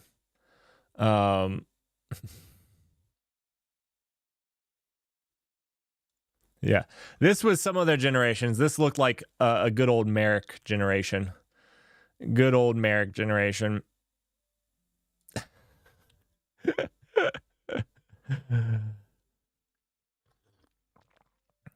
Good old Merrick generation. All right. We'll do UI next week. I've been reading the docs on the UI. I have been doing that. I'm not going to say that I kind of wanted the dashboard to look more like this. This is kind of what I was going for. Obviously not exactly like this, because I mean, it's not a terminal in the end, but this is kind of what I was thinking of as a dashboard. Would look pretty cool and pretty distinctive as well. So I still kind of want to do something more like this. I'm going to leave that open as a...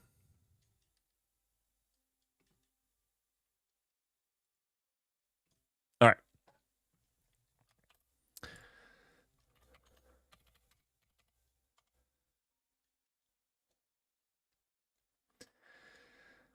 So let's see. Twitch chat.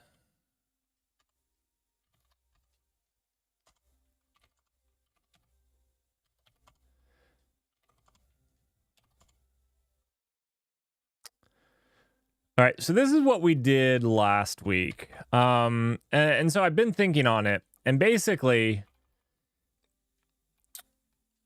we have this service and we have this, and basically this just spawns another. So we have two threads at this point on Tokyo. We have this one that's dealing with Twitch, and we have this one that's dealing with the UI. So those are basically two long-running, we can say threads. They don't have their own thread, but they're on Tokyo and Tokyo main. Basically, the main proc is going to it's going to spin up. I think it's one thread per logical thread on your CPU. So like if you have 5 cores, 10 threads, it's going to spin up 10 by default. So that's its default. But no dedicated threads at this point, which I think is fine. So this one is kind of the rendering thread, this run UI. We can think of it as the rendering. We can run this and see what it does.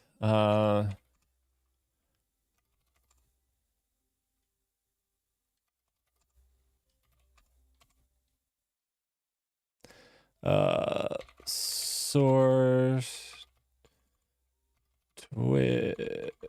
Twitch chat.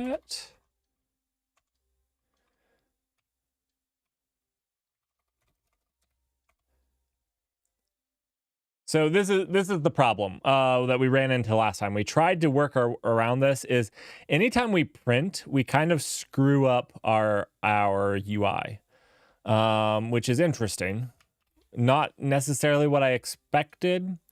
I expected when we did this new alternate screen right here that the print out wouldn't affect this screen because we're on a different screen, but it does, and it does it in a weird way too, because then this should every single loop redraw over it every roughly 16 milliseconds should redraw over top of it, but it doesn't redraw over top of it because it scrolls it down. So we can see what it really looks like if we get rid of what was this other message.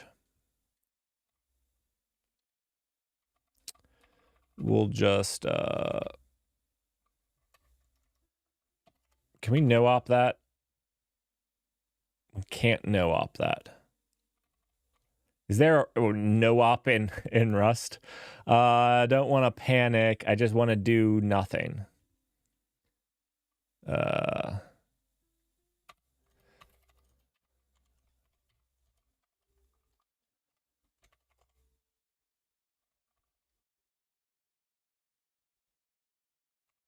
Okay.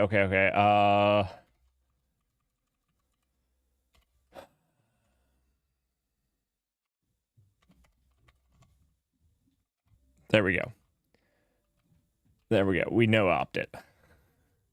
Is there a no-op in Rust? I don't know.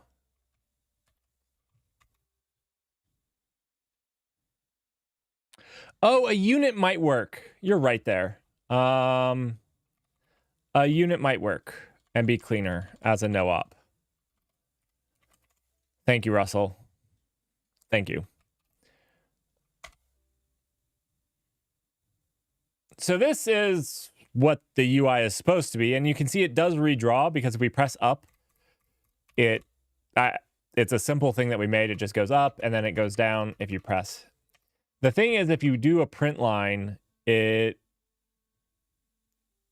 doesn't redraw this up here. It doesn't redraw that. And it's interesting because, like, watch this. If we do this and do cargo run, so you see it scrolled it down. But if we press up and down, which causes a redraw of that one thing, it does redraw it right there. And if you notice, if it moves times, it redraws. So there's some logic that says when it needs to redraw. So even though our code here redraws this stuff here, it doesn't actually redraw it. It doesn't actually like forcibly redraw it unless if it thinks it's changed. So unless if it thinks it's changed, which this stuff it doesn't think has changed. And it should fill this with gray. So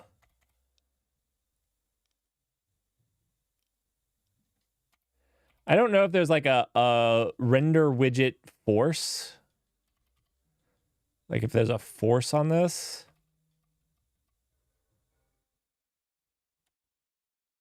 I didn't use the stateful either. They have like a stateful one.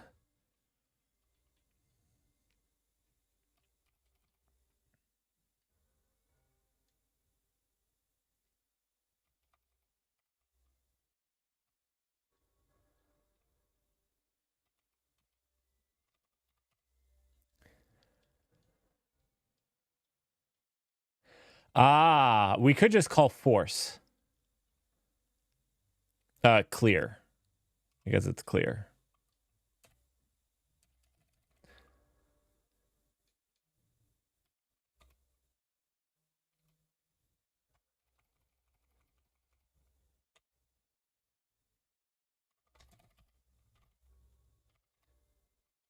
Wait, was that not on frame?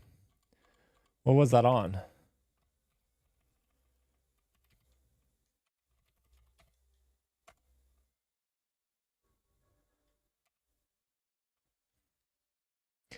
Oh, it's on a mutable. Are we not getting a mutable reference to self?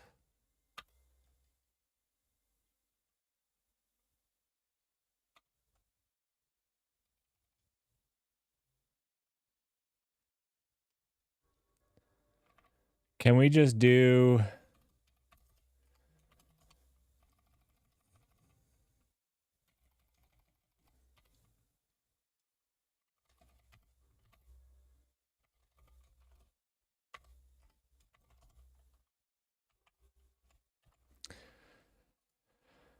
I forgot I have to do Shift Q and then, yep, all right.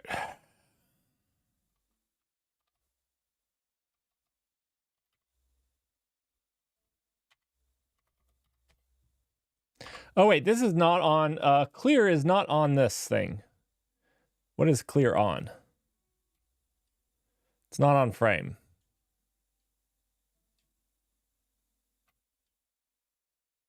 It's on terminal. It's on terminal. Do I have a terminal? Ah, yes. There we go. There we go.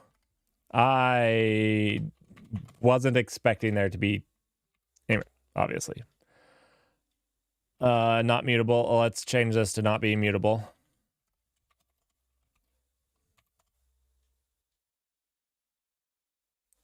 Ooh. Ooh, we don't want that. We don't want that. We don't want that. I'm pretty sure. It does fix our problem. It does fix our problem. I don't think we want that, though.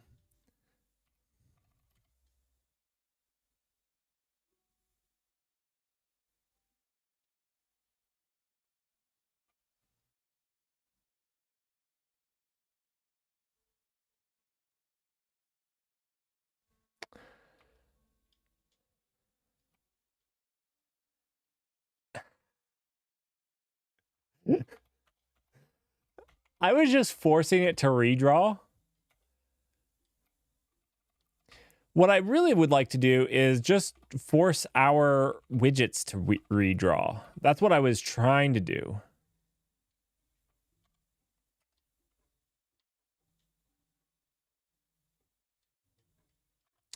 Because right now they're not redrawing unless if we do this clear each loop. So we don't want to do this. That we were not hitting 60 frames a second doing that. All right. You know what? I'm not too worried about this. We just can't print. We can't call print line. What we're going to do is we're going to make a thing to pipe messages to that goes across the bottom, like login messages. That's what we're going to do. So we need a new Tokyo channel. What we'll do is we'll create a channel for this. I think we only need one-way communication.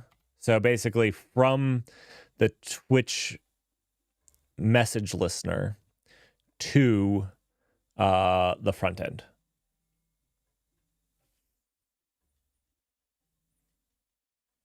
And then in theory, we need actually one other thing. So right now we have the thing that listens to Twitch chat. And then we have a thing responsible for laying the things out. But we really need an application. I think maybe I'm overthinking this, but we really need something that says, hey, what game are we playing? You know, because, you know, we want to do Wordle. We want to do something else. What game are we playing? And then that should drive the UI components. I guess Tui is really the UI components. Now we need to make that game engine. I'm going to say game engine, but now we need to make that app engine. It's not really a game engine, app engine. So let's start with that. Let's make, let's see.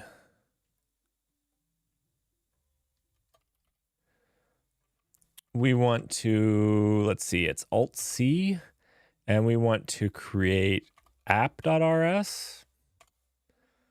Naming's not my strong point.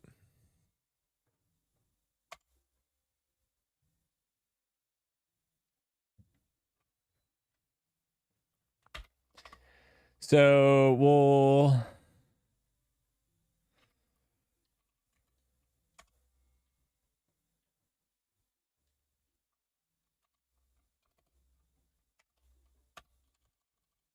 let's see.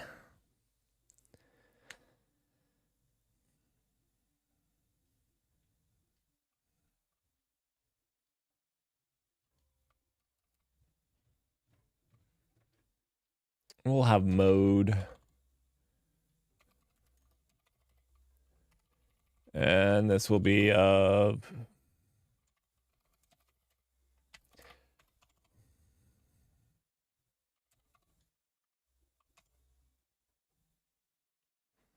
another thing that we need to do before December 1st is we need to get as many things set up for, I was going to try, and I don't know, maybe this is silly to try. I was going to try to do the AI games in Vim instead of VS Code. I think maybe it's fair to just do it in VS Code. I wanted to set up at least a few things in Vim. I wanted to set up Kodi and what is it called? Copilot in Vim, because I was thinking I could have a Vim instance open for each one, and it would make going through them really quickly and easily. Because you can launch NeoVim with like a configuration location. So I could have a configuration for each one launched up. So I was thinking that might be the easiest thing, but I think that might exclude some if they don't have a NeoVim plugin. Do we care? I don't know. We should talk about it. We should figure that out. This is going to be app mode. And this is going to be Wordle. This is going to be...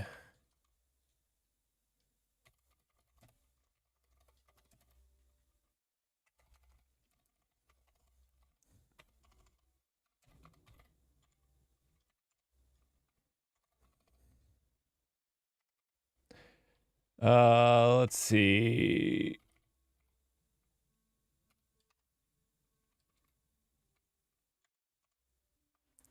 We want to do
okay.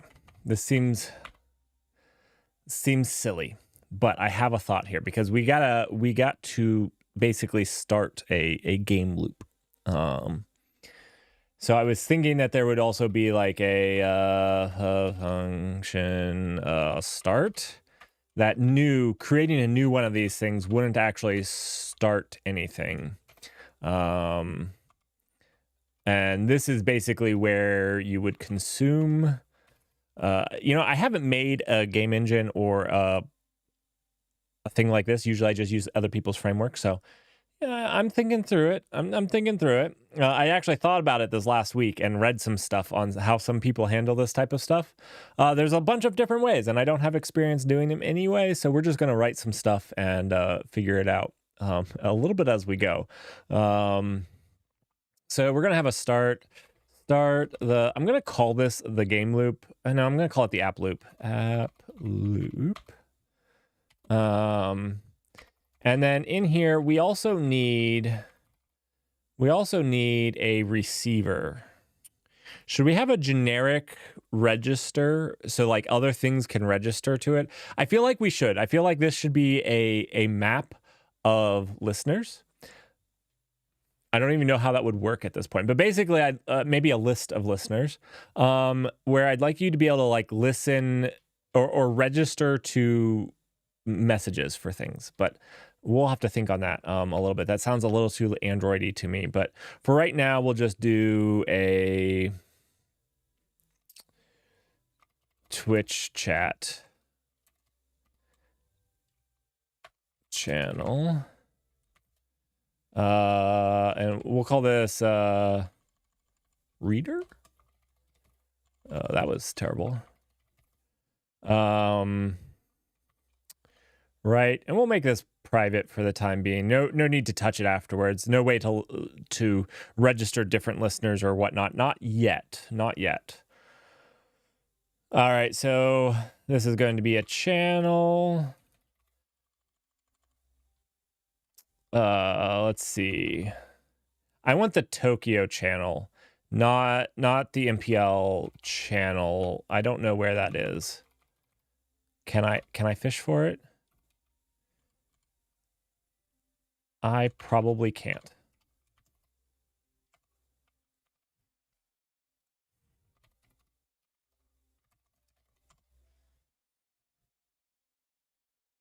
It's just in the okay.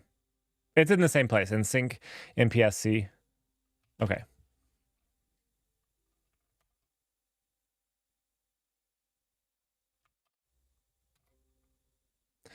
All right.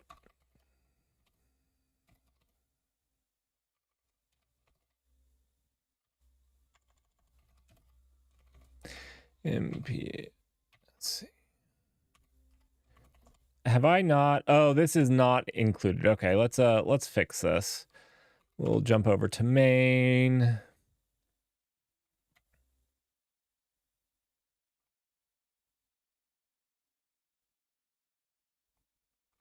I don't know why we're getting this error,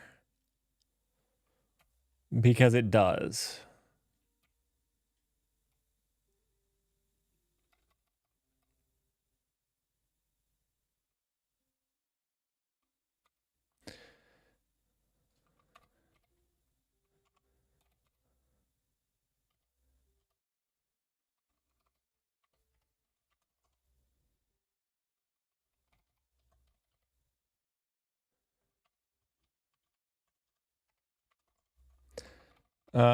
It does expand out, so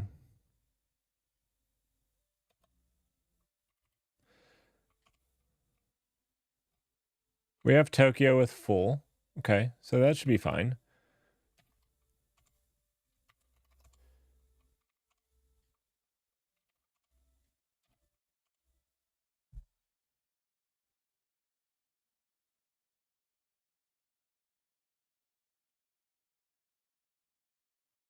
The Rust Analyzer is still disliking it. Maybe this is just a red herring now that we've added the app here. We have issues here.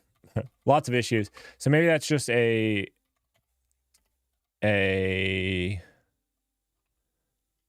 symptom of that.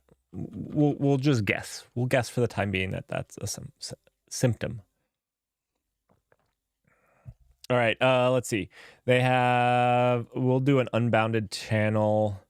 So it's unbounded sender, unbounded receiver. We want the receiver.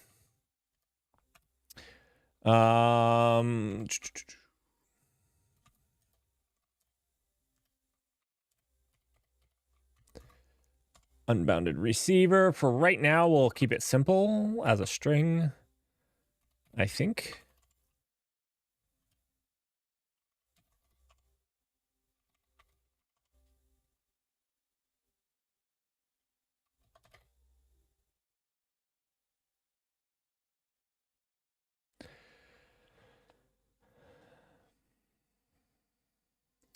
Am I missing something here? I feel like it used to be before version 2018 that you had to explicitly define the proc for the macros, but I thought we didn't need that anymore.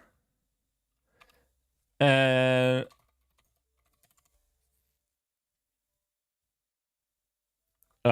we still have an error. This isn't working very well. My language server is not working very well. It's not working very well at all. Oh well.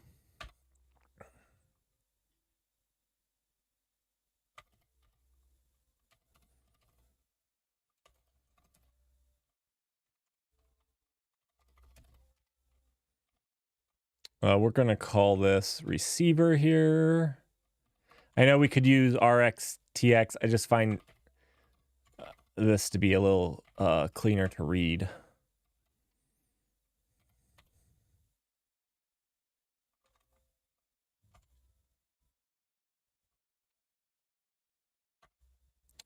We're going to start with Wordle. It's the more important. And the Twitch chat receiver is going to be the thing we pass in. Receiver. Beautiful.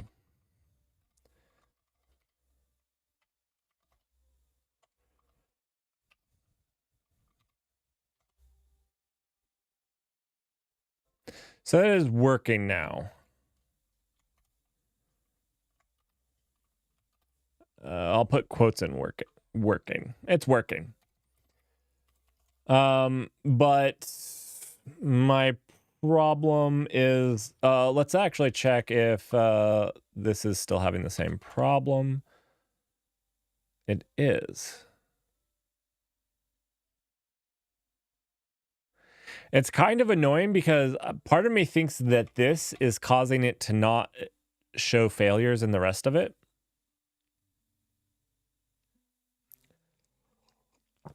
Let's Google this. No proc macro present for crate.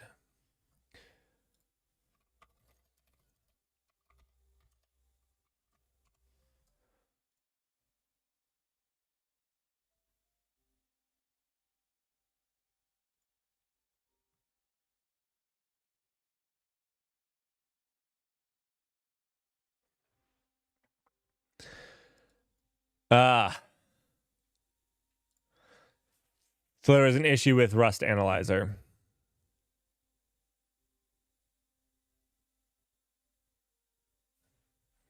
It's pretty rough. Yeah, I would. This was 1 year ago. Do I just need to update my toolchain? Actually, I think I did update my toolchain. I think that this is why it's causing this. I did a toolchain update. Let's see.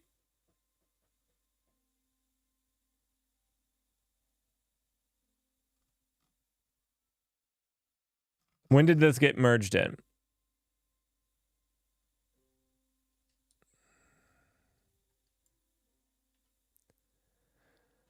All right. So we need to update it. Update to 173. Maybe.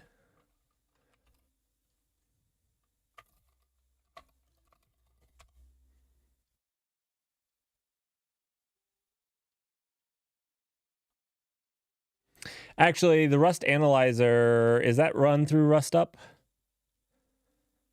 I don't know.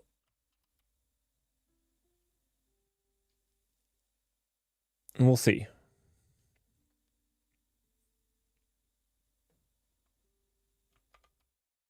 I feel like it should be. And we're on 174, which is a version past.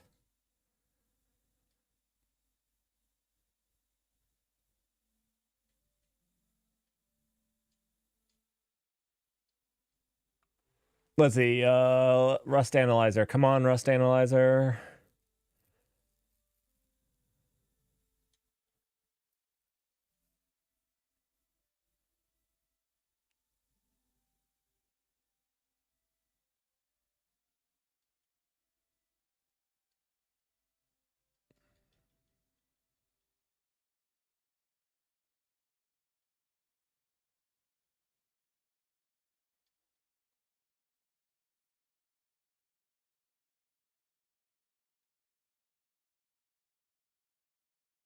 So Rust Analyzer is not part of this.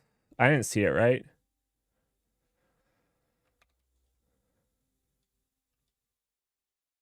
Is it part of Cargo?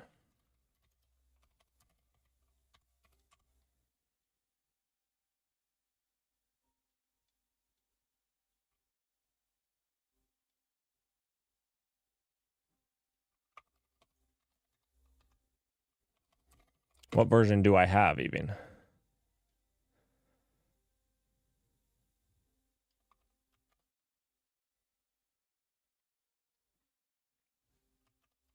Wait, I don't even understand this.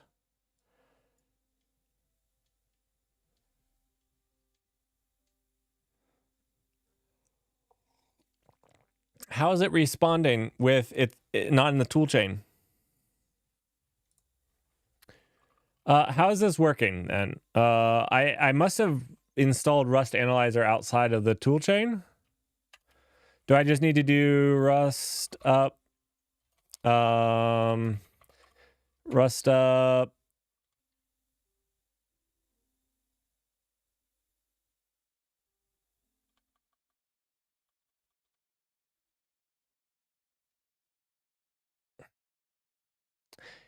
I really just do whole tool chains. Let's see.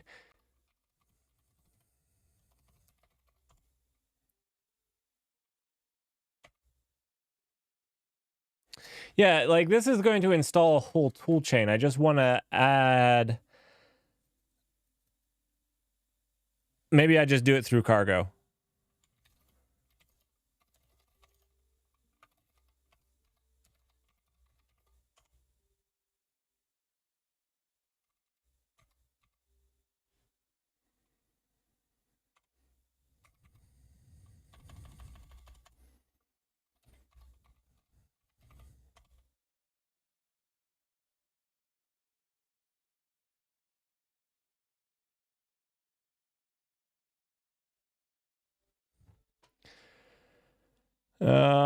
Okay.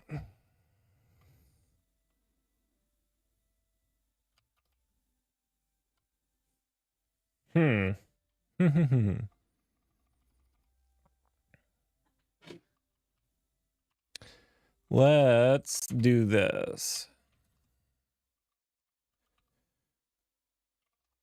Config. We'll do invim init.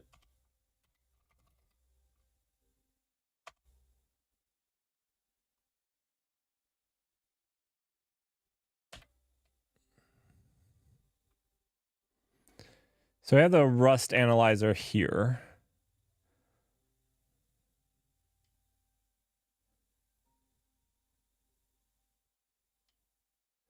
So this is where we're installing it for NeoVim specifically.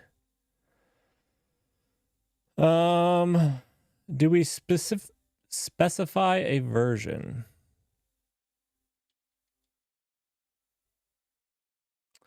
So this is basically a year-old bug in the Rust Analyzer, where it says that this is not expanded. That's at least what we've seen here.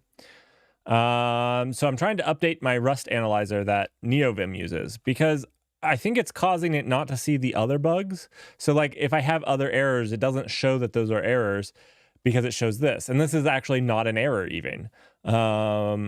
So now it was a bug.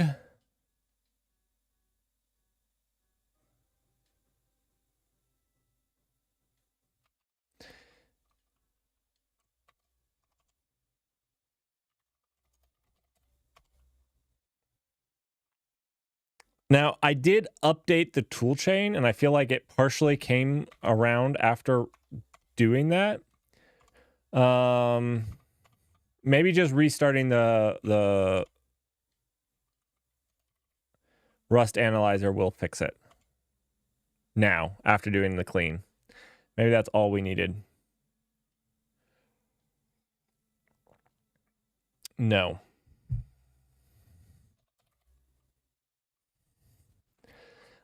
So how do we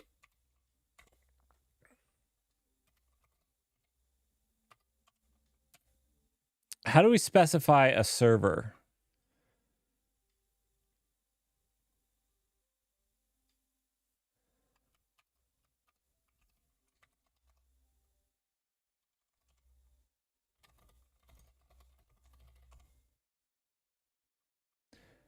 You mean update?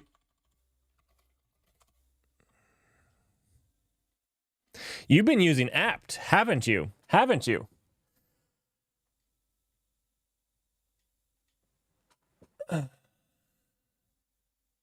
I actually don't know how I installed the Rust analyzer.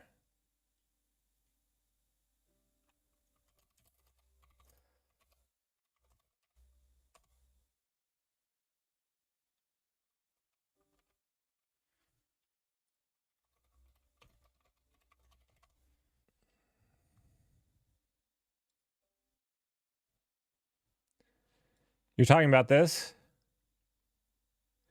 This isn't what I need because the Rust analyzer isn't part of my cargo. That's not. Do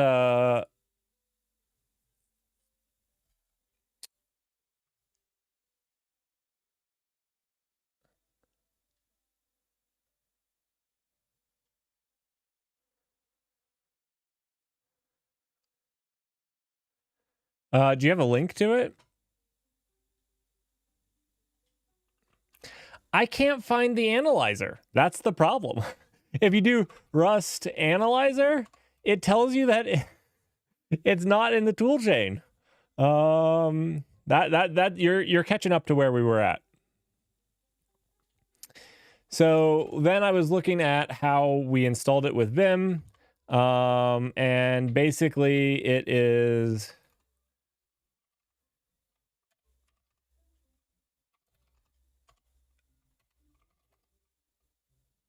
I think that it's installed here. Like this is basically. I don't know. I don't remember how I installed the Rust analyzer.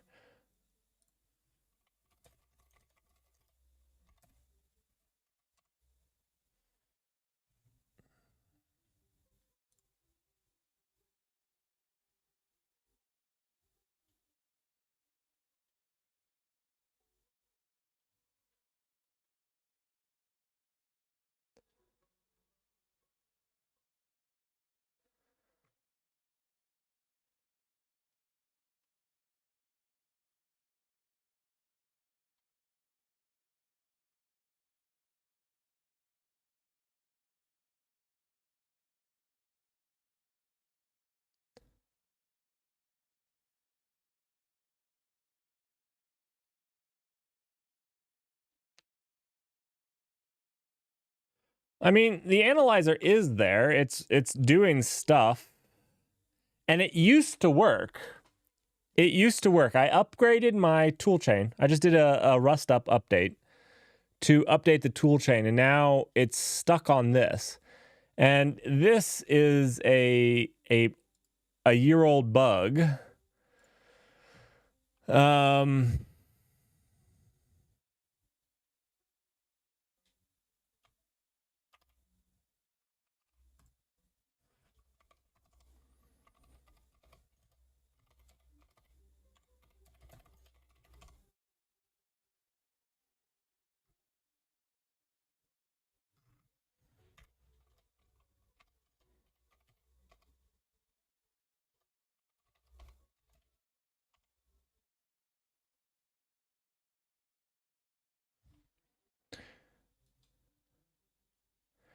So in theory, it should be updated with it, but I don't know what version it is.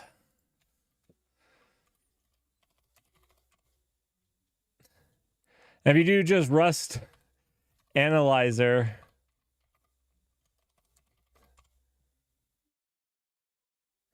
it says that it's not installed for the toolchain.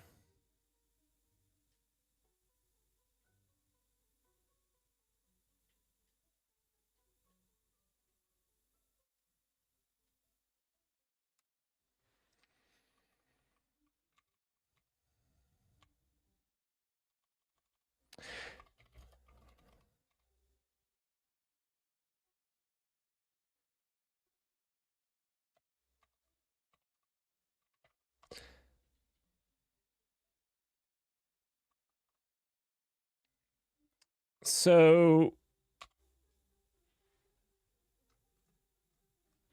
I still don't know which one my NeoVim is using, because the command line basically would refuse. I don't know what version this is. I'm assuming it's a pretty latest one, though. It didn't print out its version. Does it just do like the version? No. It didn't print out its version, did it?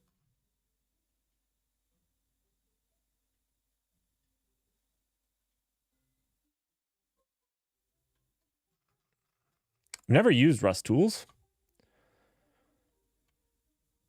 Oh, you mean, yes, it might have, but now how do I tell it not to use the one that it pulled down? Sorry, I understand what you're saying now, but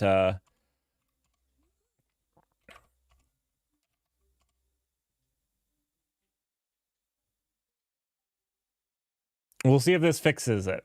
Maybe it will use the one on the system. I don't know. When I started using NeoVim, it just worked.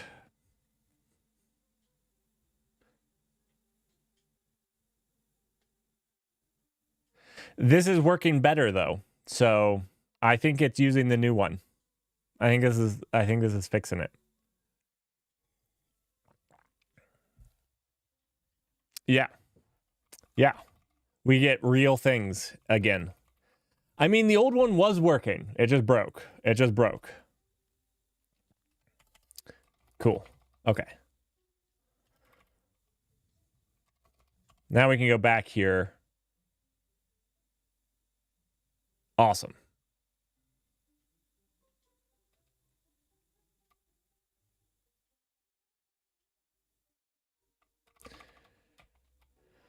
All right. Okay, these are a few too many warnings. A few too many warnings. All right. Okay, so we have like a start of a game loop here. And we're just going to... Actually, what we're going to do is we're just going to take... Not what I meant to do at all.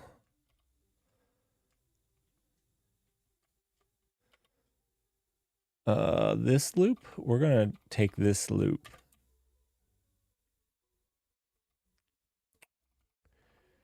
And take this over there.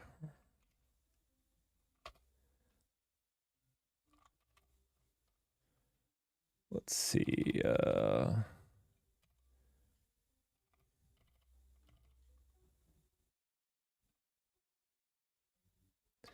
Now we have two things to listen to. We listen for the keyboard. We've got to do that for quitting. Although I'm going to make this not capital Q. I'm just going to make it a lowercase q. We're going to delete these stuff. We don't need to count up and down. I yank that instead.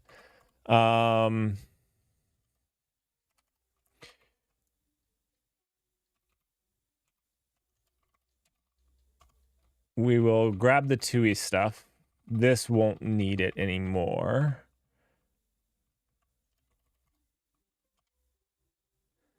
And we'll import that over here.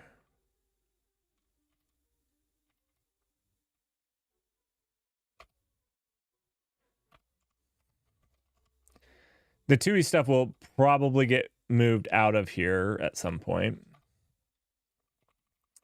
Okay, so we can't propagate this because this doesn't return a result. Okay.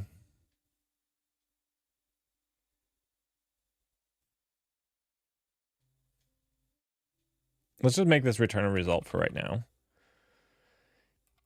In theory, it only returns if it fails. Yeah. To start.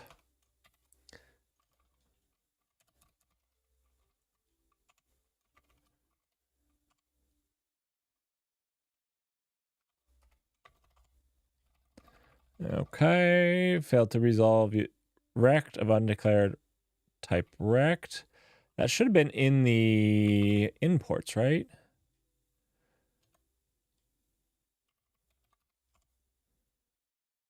Where was rect? Oh dear. That should have been in the Tui stuff. There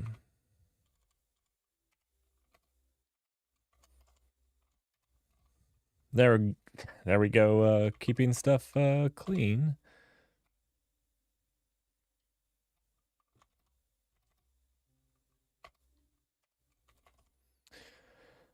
Oh, nope, not there. There. All right.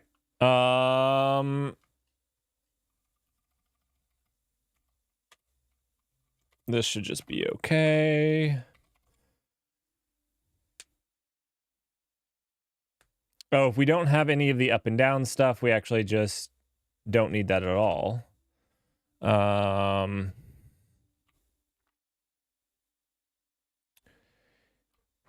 For this, we're just going to make this hard-coded for right now.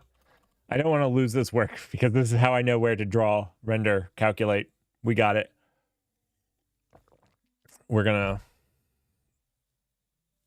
leave that for now, just to see that it's rendering the two things on screen. Again, we kind of need to build a little bit of a rendering engine. This will be the loop. Then we'll need to have things that render this out based off of what mode it's in. Yeah.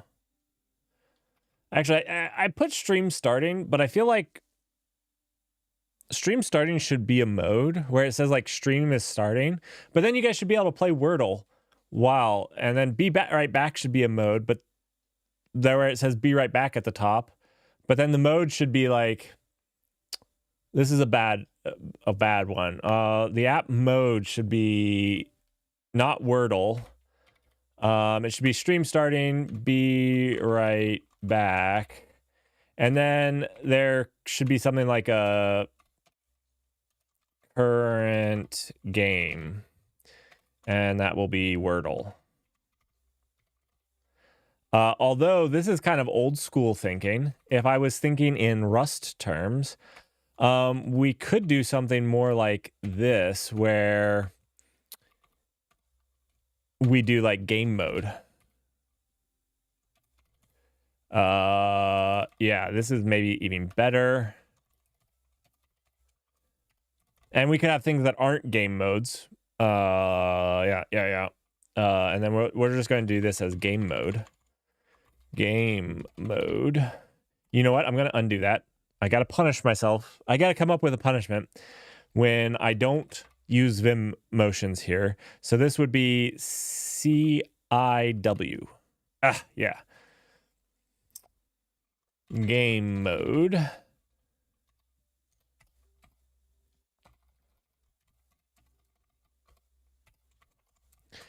All right. I'm going to just throw in clone in here.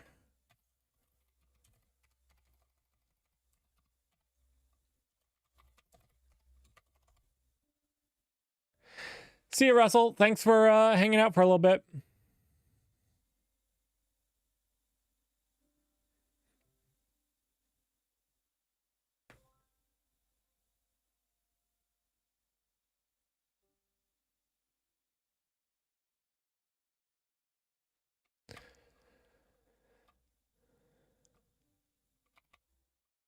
So we'll say that this is stream starting with Wordle.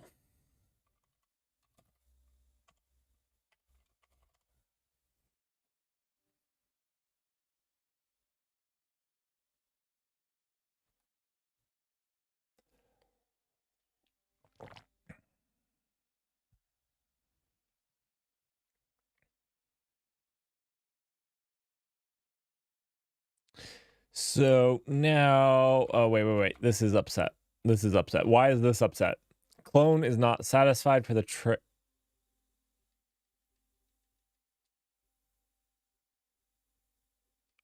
Right. Clone isn't. Why is it telling me clone isn't satisfied for here?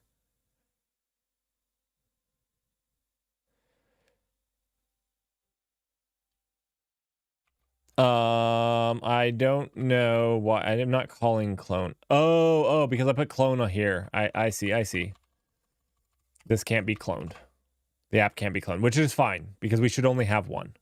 That makes sense.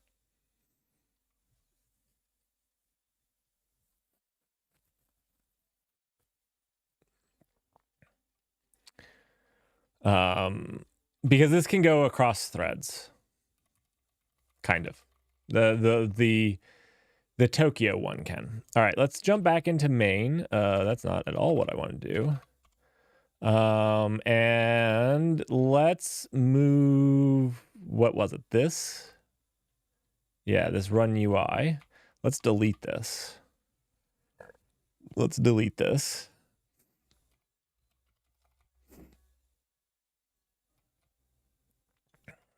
All right. So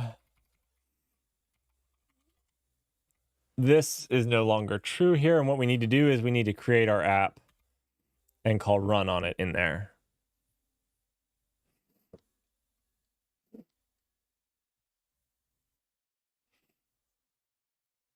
So let's all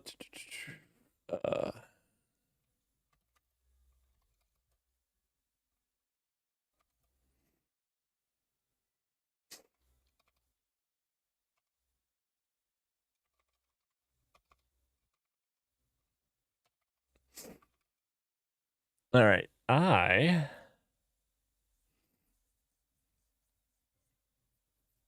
might okay,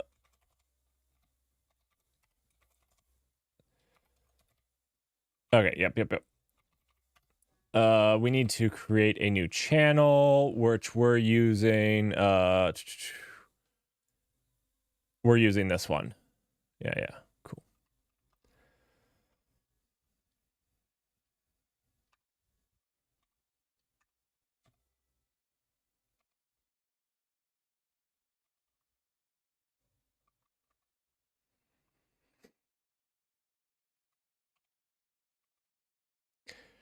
Unbounded channel.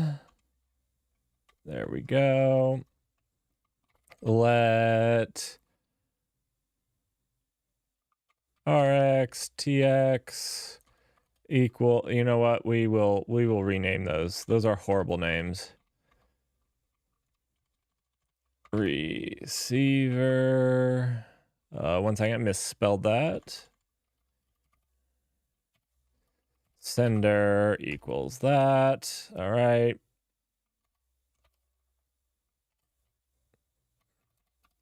Too much go. And we want the receiver here.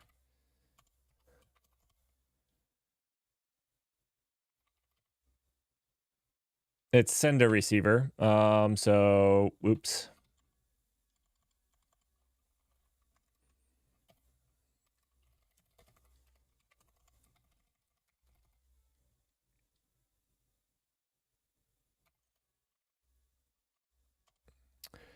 All right. We got this.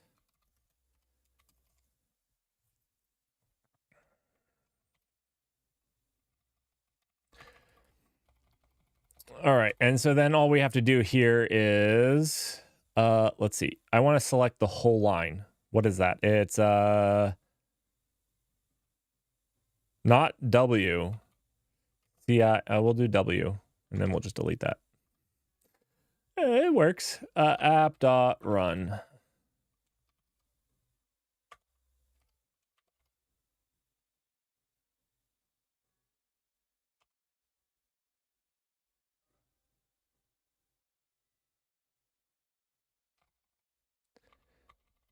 App certainly has a run. It has a start. I just created that. I cannot believe that I start.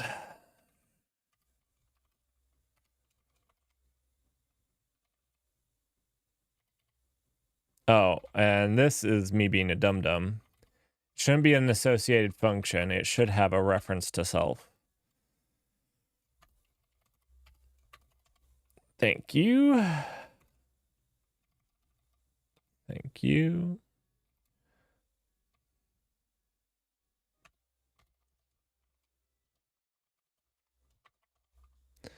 If that fails, it fails. It fails.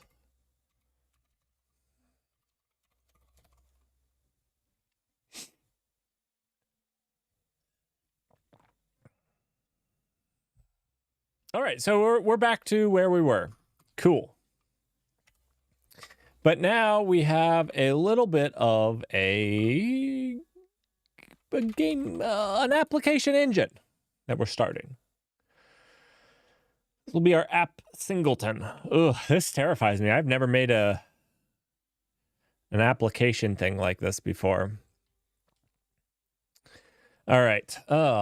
Let's don't get me wrong. I've made a lot of applications, just not like a UI thing. I don't do UIs. You guys should know this by now. They're hard.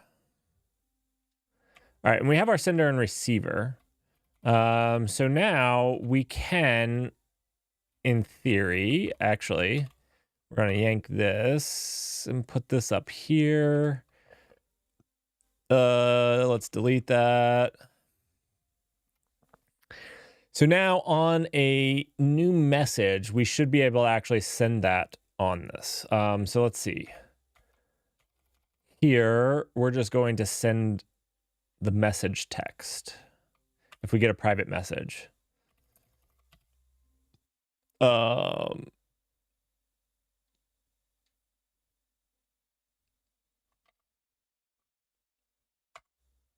And our message is msg.messageText. Done.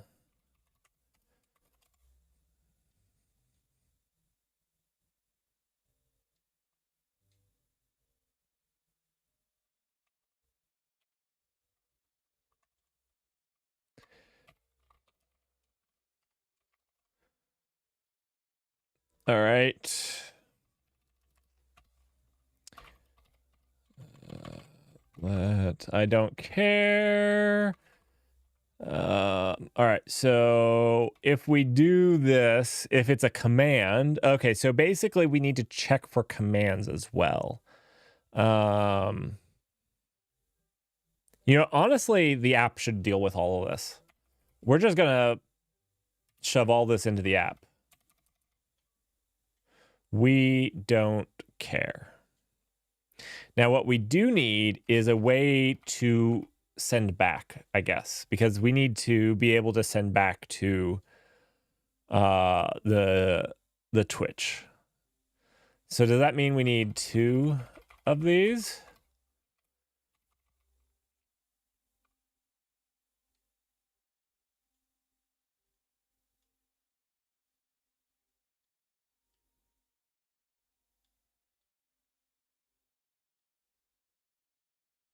Okay, so then now we need to name these a little bit better. So this is going to be app, sender, and receiver. And this is going to be Twitch. Twitch chat, sender, and chat receiver. All right, so this is going to be app sender. We're going to send to the app. And this is going to be the app receiver. And now what we need to do is also add a Twitch or chat sender. And that way here we can call. We'll need an event loop around this as well, basically. Because basically we need to check for incoming messages both ways. We need to check for this one and the other one, which we'll do it later. Doesn't need to be done now. Okay. so basically we'll leave this.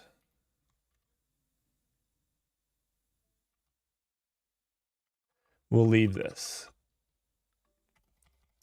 But we'll delete this. We'll delete this. We also cannot... So I was just passing strings, but we can't pass strings anymore. And the reason we can't pass strings is because there's no way to tell me that this isn't a message. We need a way to distinguish what it is. So let's just do that really quickly.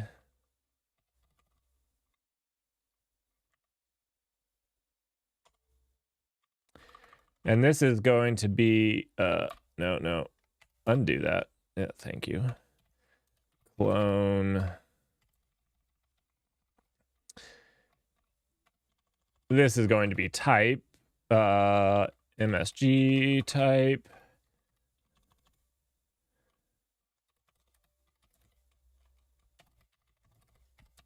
And this is going to be of a type, probably enum. So let's make that.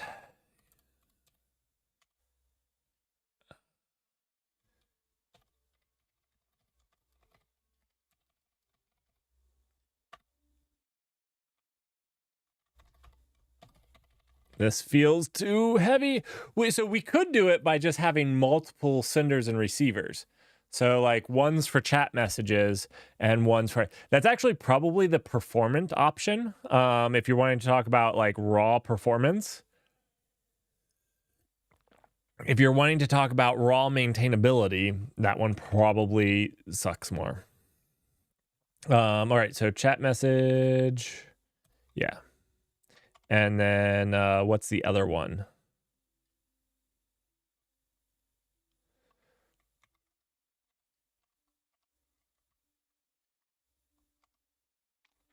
So we have a chat message, and this other one is chat command, bot command. Those are the ones coming in, right? And then this is going to be message type.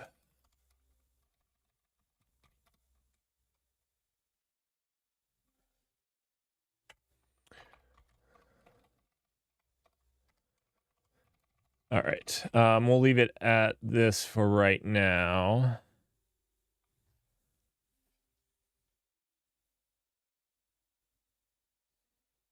I did this poorly. We're going to name this message. We're going to get rid of this altogether. And then this is just going to be of a string. This is much better. I don't always think about using the union types to their full advantage. That's probably the one thing that I don't do enough when, because I do a lot of my, I'm going to say real programming in other languages. And so one of the things I don't do enough is leverage the union types when switching between this and another language. It's also probably one of the more strange things, even in C++ that has union types, you never use them like this. They weren't that easy to, at least not when I was doing it. So now when we go to this actually needs to be of this message. And so to do this, we're going to actually yank this. We're going to, let's see. We're going to call this, let's see.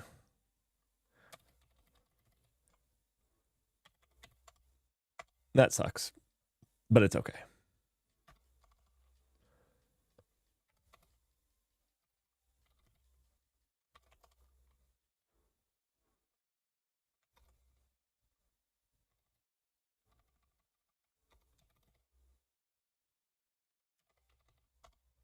We're gonna move these to the top. I like having your mods listed up here.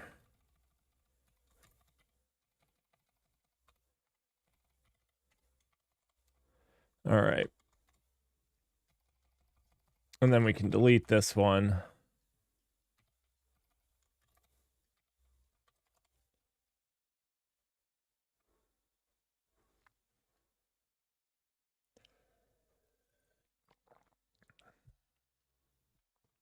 Why can we delete that one? Because we have it. Now, what we do need to do is use it here.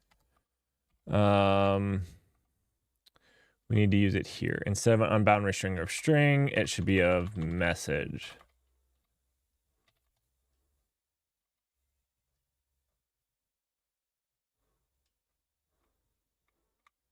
This right here. Awesome.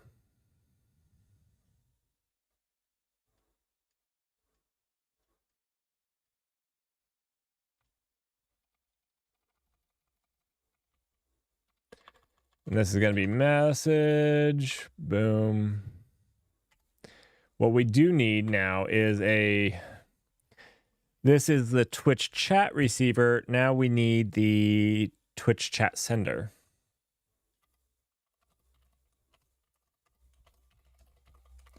That's going to be an unbound receiver of message. I think it's going to be of the same message. Actually, no. Actually, no. That is not what I wanted at all.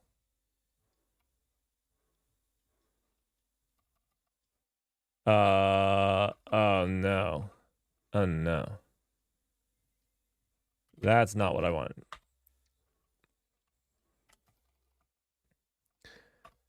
Use. Right.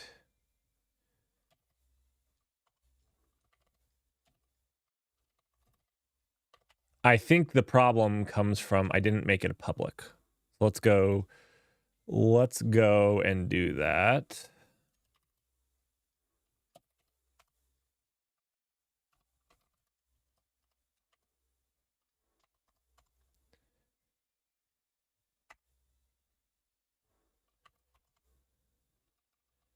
All right.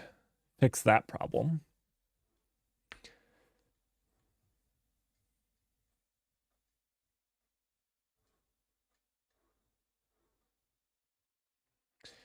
Now, what I was thinking is this is going to be a Twitch message, and then we have like this is a from Twitch message. Naming is hard. I don't know that I like either of these. And then this is going to be a to Twitch message. That's not really what we want to call that, is that? That is not really what we want, is it?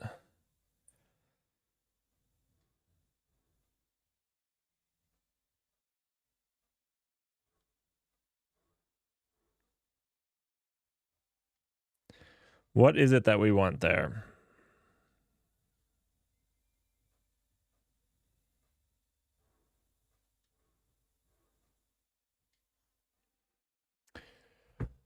Let's see. And this is really going to be like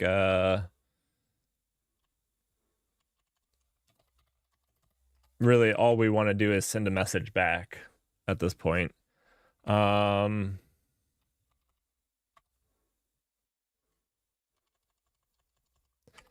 call this message.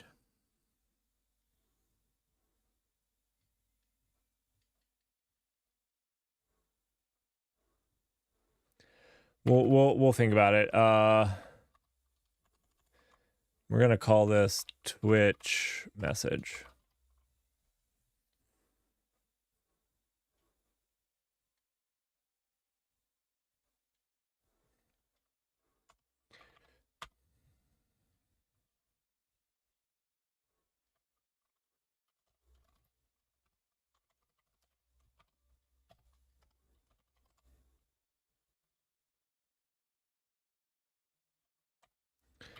I think the bot command is actually The bot command should be parsed with this. It's just a Twitch message. We're getting a Twitch message.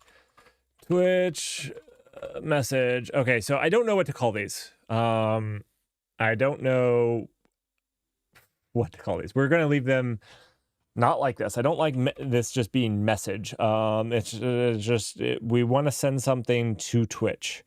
We want to send something to Twitch.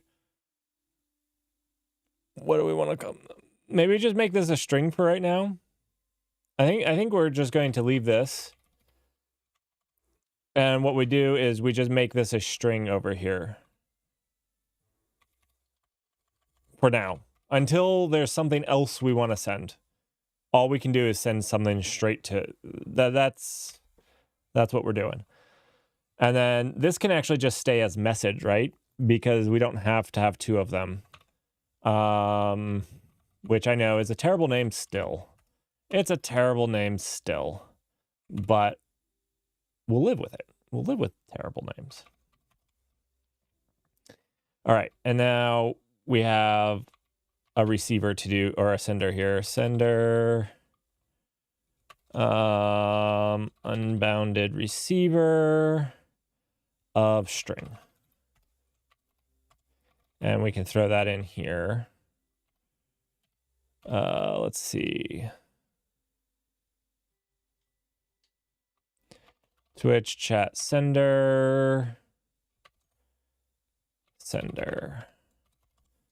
All right. All right. Now we're cooking on all cylinders. Now we're cooking on all cylinders. Okay.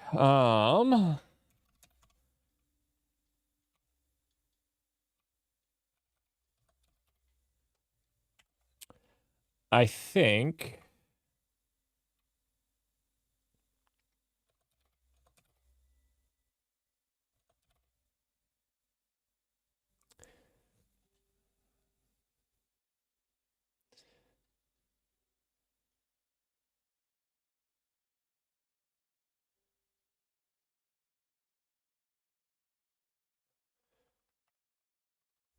this takes two things, a receiver and a sender. We are giving it a receiver and a sender. So this sends it to chat. It's a chat sender. And this is a receiver. It's receiving from chat. Yeah. So this is right.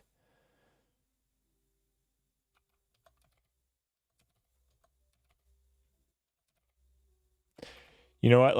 Let's check this up here. I'm guessing this is not getting typed correctly. Yeah, it's getting typed as a string. Now, why is it getting typed as a string? Oh, I know why it's getting typed as a string. Because the app sender here, we're sending it a string. That's why. Which we shouldn't be doing. Why did we implement message? Oh, actually, that's a good point. Let's make this... Let's make a helper function for this. Let's make a helper function for that. There's a reason why we made it like this.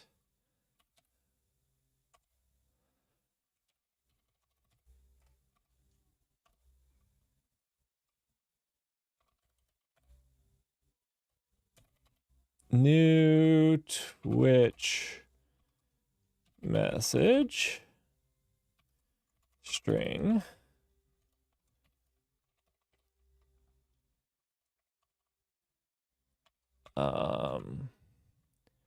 And then we can also do pub function, new debug message string.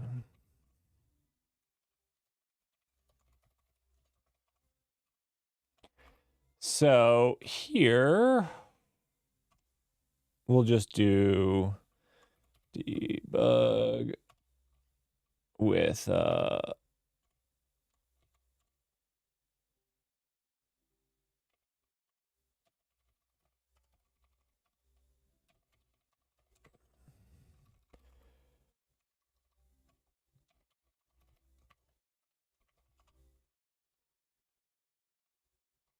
Okay, I don't know why sometimes this is... I need to do format on save. I need to work that into my configuration because it's sometimes doing something screwy. Twitch message of string.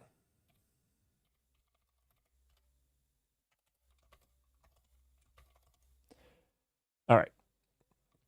So now this becomes fairly easy here. When we want to pass this, we can just do message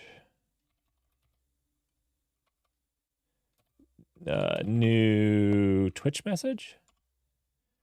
And that is going to be this MSG text.clone.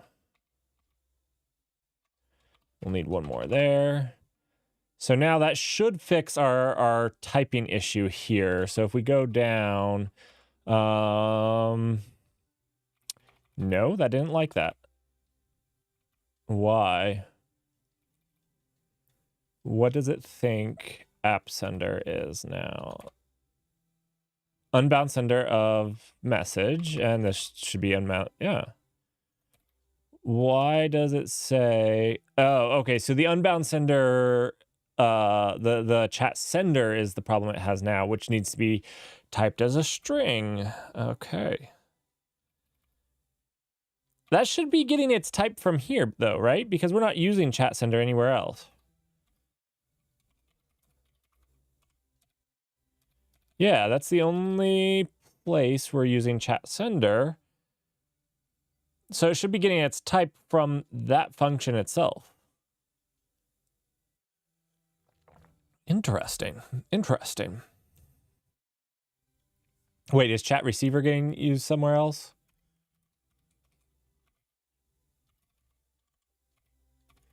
Maybe because it's not getting used. You know what? For right now, we're going to underscore this.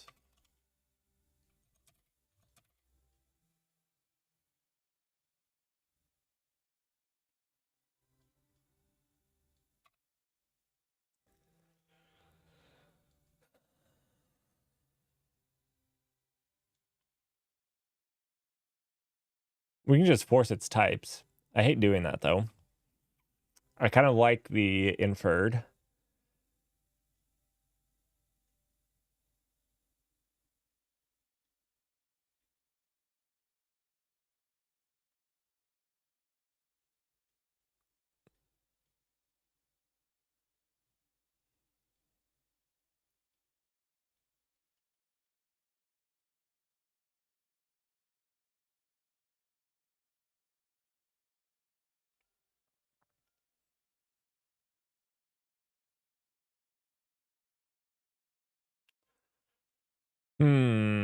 So we did fix the app sender.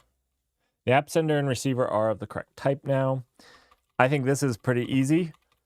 The nice thing about this is we can actually change all of these print lines to the debug now, and send those to the back end or to the front end. It's to the front end. So we can just do app sender send. But now this is a message of new debug message. So we can still debug however we want without messing with the TUI, because we can't print out to the TUI anymore. This is going to have a problem here because we need to do two... wait.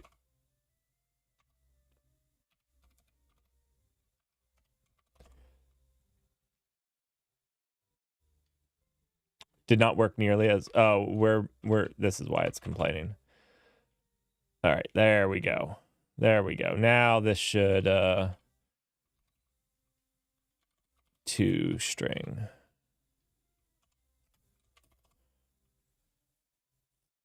Okay.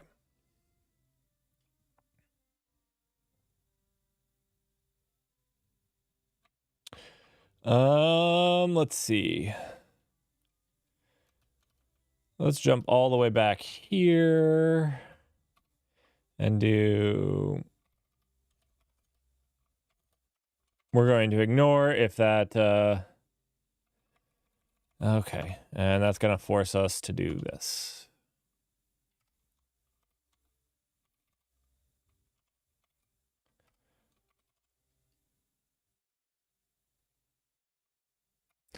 And then when we do this, we have to do this now. Okay. This is fine.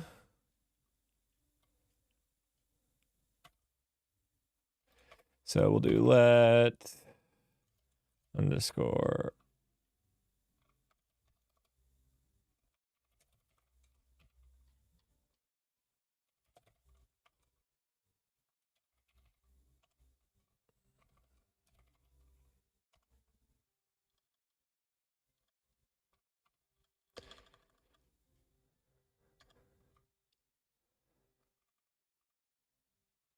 we do need a format here now, though.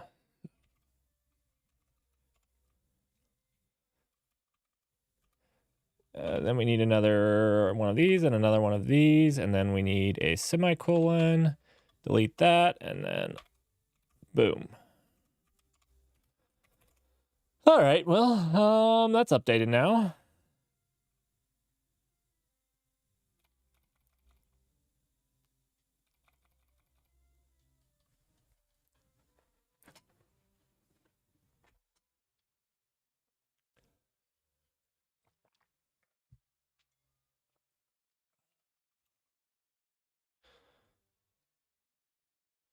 All right.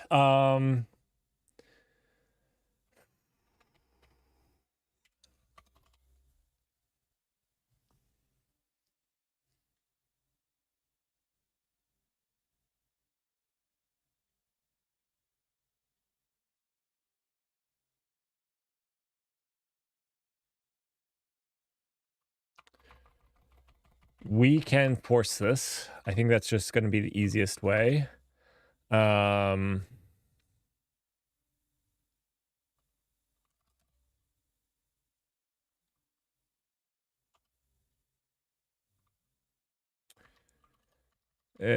But this is of type string of string.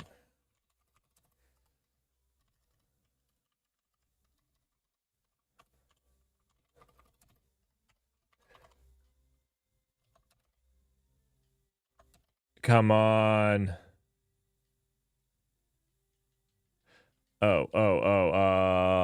Wait.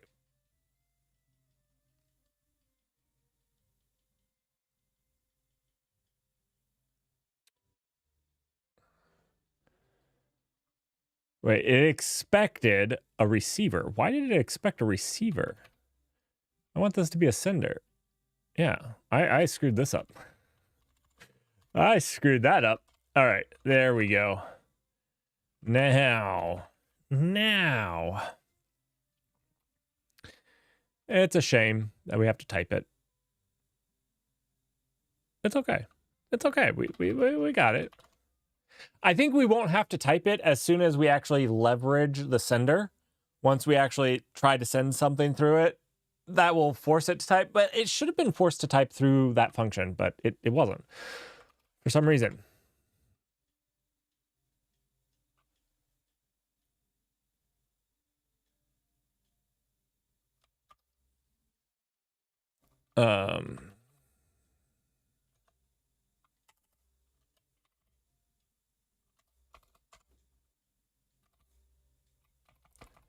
I think it wasn't because of this, actually. Because of this bug.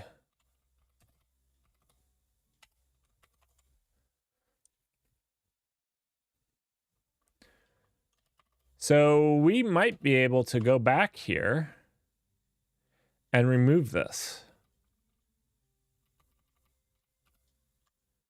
Let's see.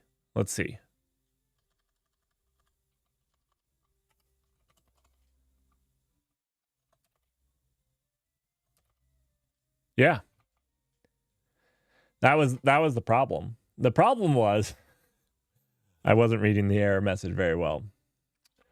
But that actually forced me to see the problem, so that was good. Okay, so we can't use print lines anymore. We can do these debug messages though. So let's do that. So this becomes app sender dot send message new debug.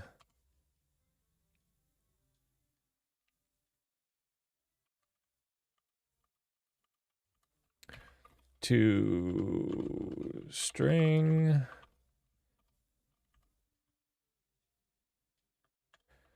Oh, yeah, we got to do a lot more work. Because these have to do this, and then let underscore equal. We'll jump over here, and then that. Okay. This is not too bad. Actually, what I'm going to do is just let's yank this, and then let's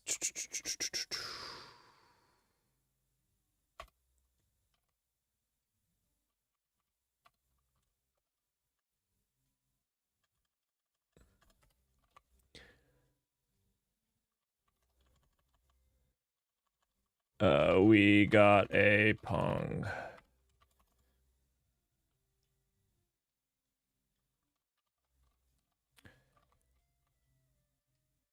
Yeah, we'll just keep doing this. Not too bad. Now we'll update this to look like this. So we'll just need a format. I don't know what all of these things are still. Like, I don't know why Twitch would send a notice or what that means. Like I get that this is the IRC and it mostly holds to that spec. I don't know that spec very well. So I don't know what a notice is. I'm assuming it's like one of those things that like goes out to everybody, like an alert or something, but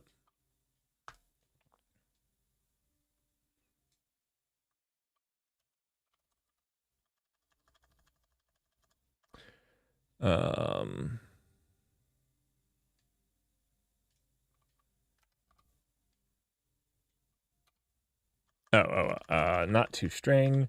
This needs to be msg dot message text.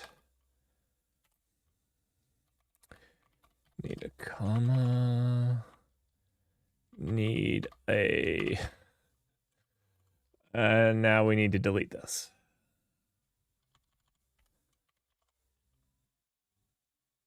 Beautiful.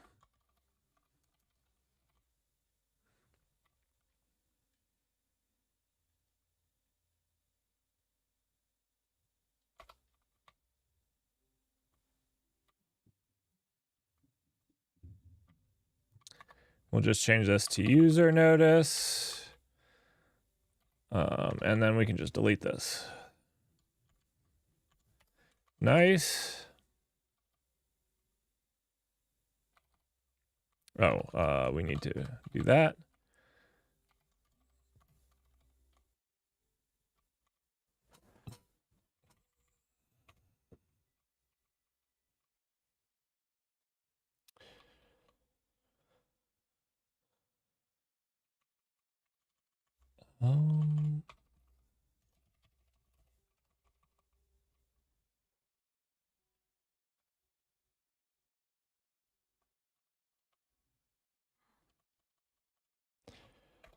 I guess we don't have anything to actually put in this because we're just doing a catch-all. So all we can really do is this.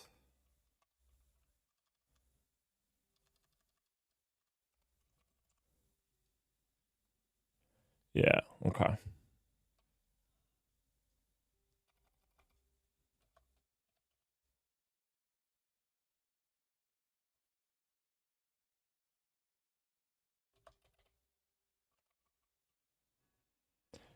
Wait. It's saying that this is optional, the message text. I guess on a user notice it is. So here. Yeah. But here, it's an option.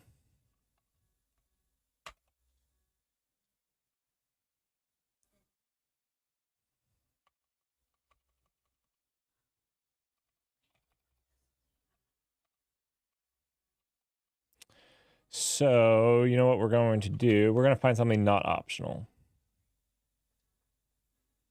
System message.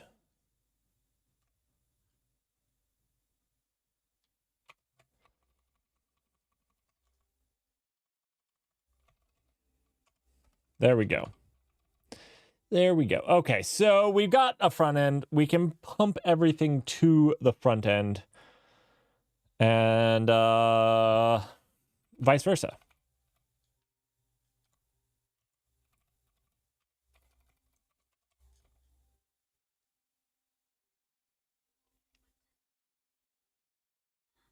This is kind of ugly.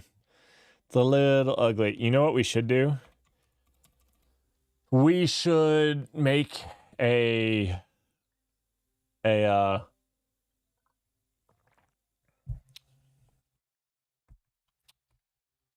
macro for this. That's what we should do. That would be nice.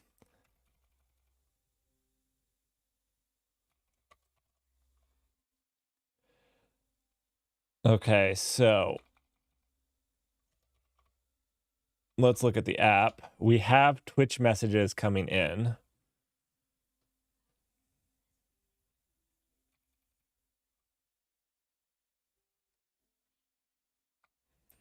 So instead of looking at this for 16 milliseconds, let's put this as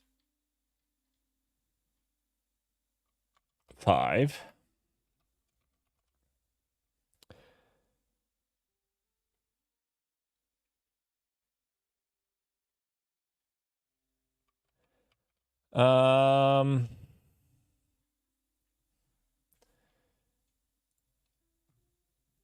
And then is there a try receive?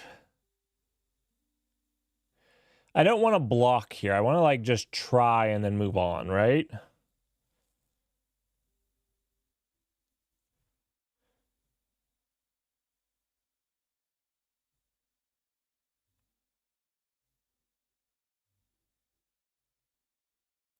The function returns immediately with 0.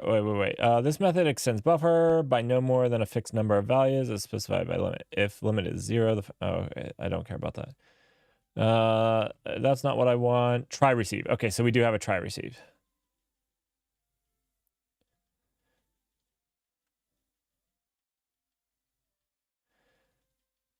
Okay. So this is exactly what I'd like to do.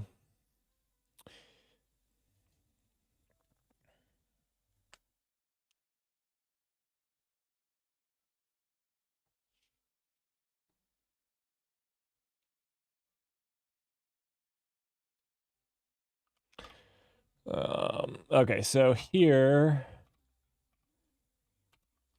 we're just going to call try receive.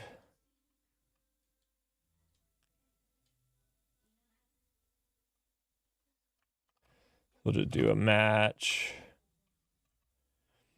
I wish I could give it a time. Like this has pull for a certain number. I wish I could say like try receive for 5 milliseconds. But I guess it's fine that it's instantaneous because it should come back to this in 6 milliseconds anyways. We want to try receive on the chat, the Twitch chat receiver.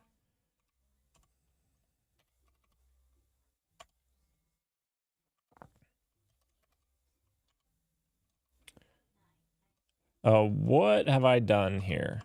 I've done a matches. What did I do? I want a match. Thank you very much. On this thing. Okay, so then we have okay on the message. And we have error.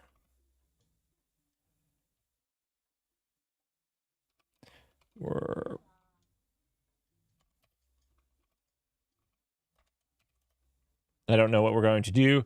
We'll probably just print it in our little, we're going to have like a little, as I'm envisioning across the bottom, there's going to be like a debugging little panel. It's a little bit of a cheat, but you know, you got to do what you got to do. We'll eventually pipe it to a file. I know eventually is not today though. I think it would be kind of fun though to also see at the bottom. Let's see. We'll try receive. What will we do with this? I think we'll just give this to a function.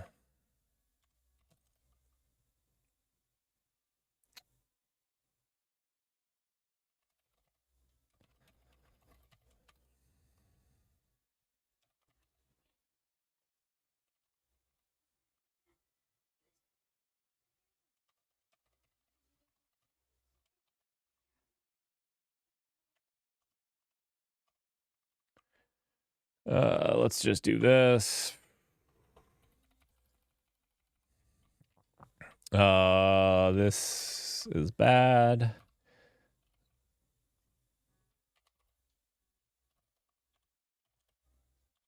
That's really bad. Whew.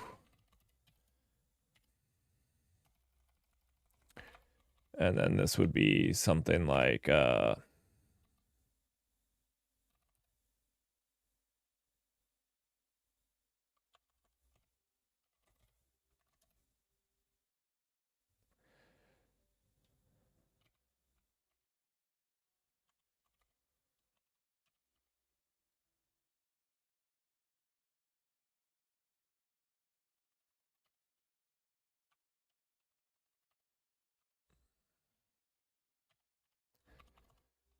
it's not like in that. It's not.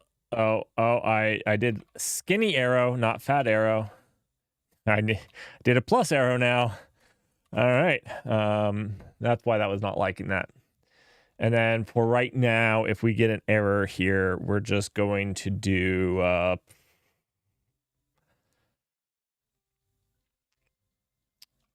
you know what? I don't know what we're going to do. We're just going to do that.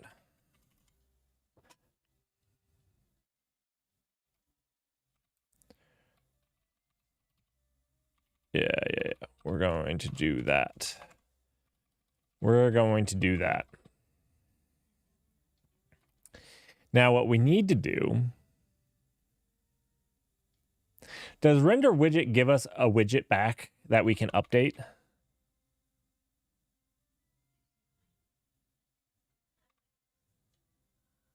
No, it doesn't. So this is where we need to hold all of this in our own system of state.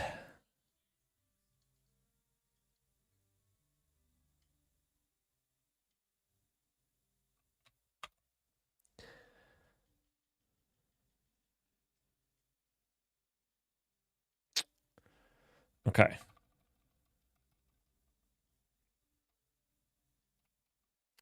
How might we do this really simply first, though?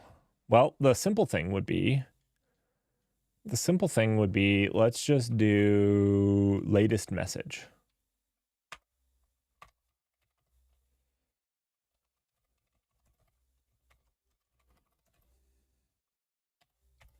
So that's going to be our simple thing.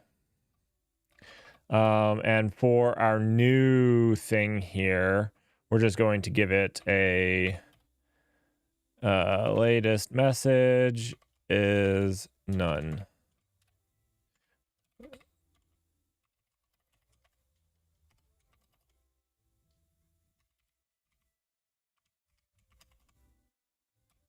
Okay. And then what we can do here is just have this render loop render it. So all we'll do here is this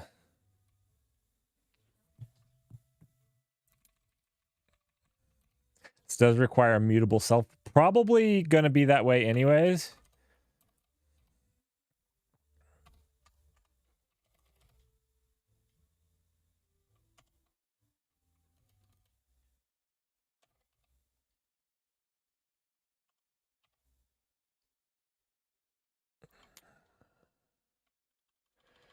Match message. We're gonna match message, and if it is,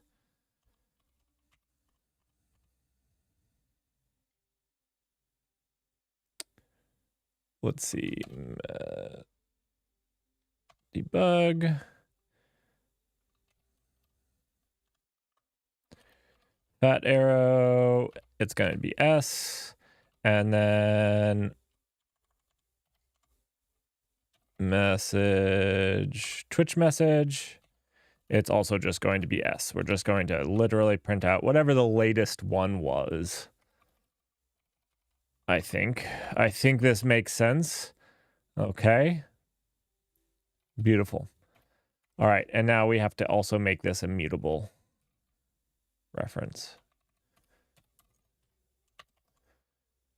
which probably means we got to go here and make it mutable. There we go. And now we can jump back here and we can print this. We can make, let's make this latest message print across the bottom. So we'll do let status message equals a rect that is new. We're going to make it start at the very left. We're actually going to make it start, yeah, all the way at the left. 1 high. And then it's going to be the area.width. It's going to be the full width. But what it's going to be is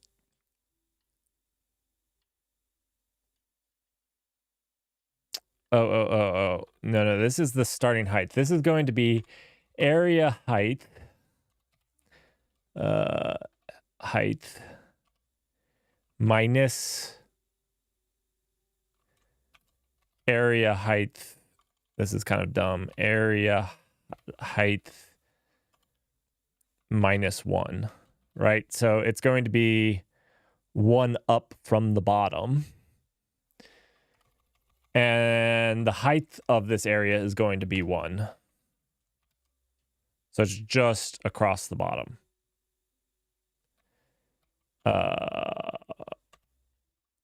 I am not entirely sure that I've done this correctly, but we're going... So this is status message area. All right. It doesn't like something in that. It'll be fine.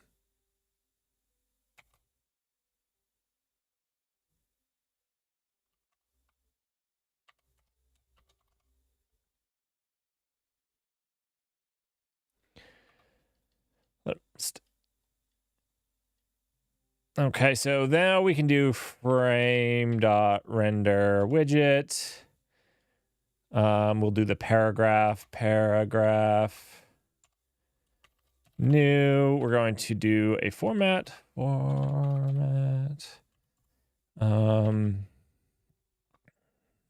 Latest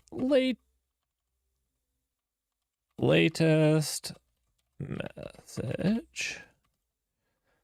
And that's going to be this. This is going to be self.latest message. Bada boom. And it's going to be of status message area. This up here needs to be of height minus 2. So we leave that for the status message area. Status message area. And then we're going to do like, let's do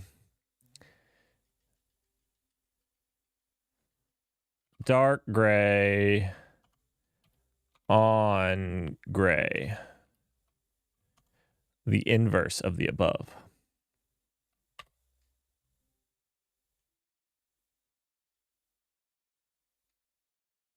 Oh, wait. This is the new widget.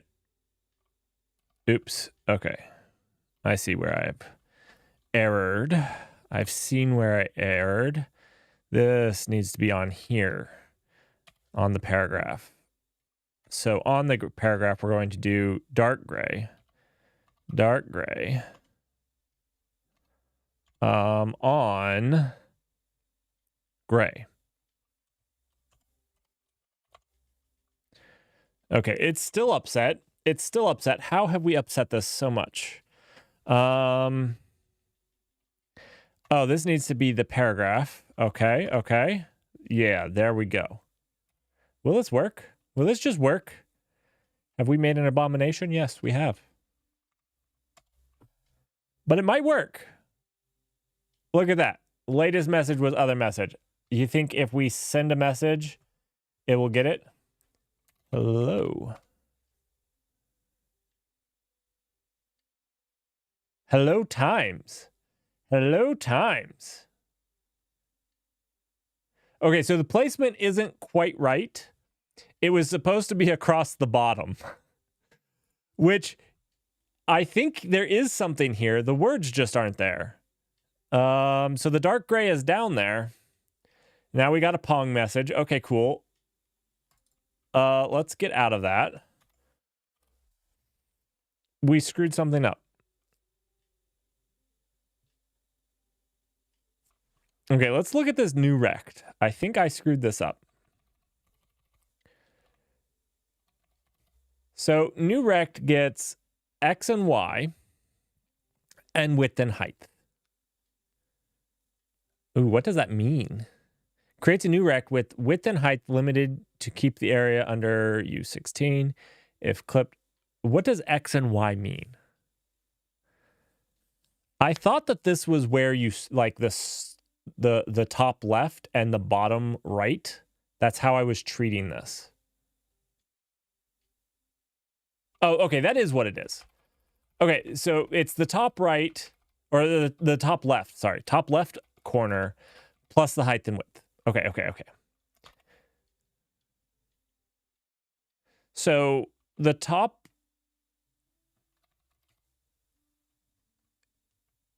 the X, we're starting at 0, correct. The Y, we want to start all the way down. Oh, we're minusing, right? We're minusing. That's what's happened here. Instead of adding. So we take the full height, so let's say it's 80, and then we just subtract 1. That's where we want to start. We just want to subtract 1 from the height. We did all this complicated math for no reason. We literally outmathed ourselves.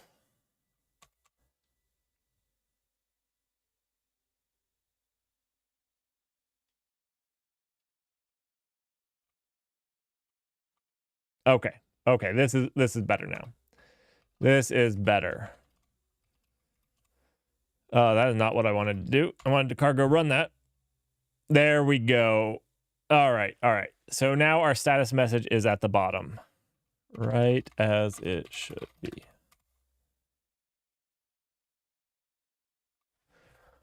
Beautiful.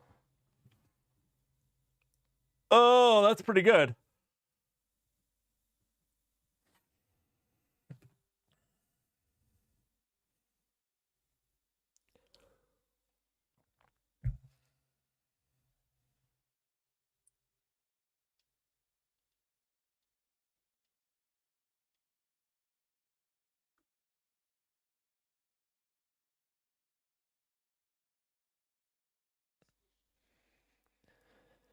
That is pretty good.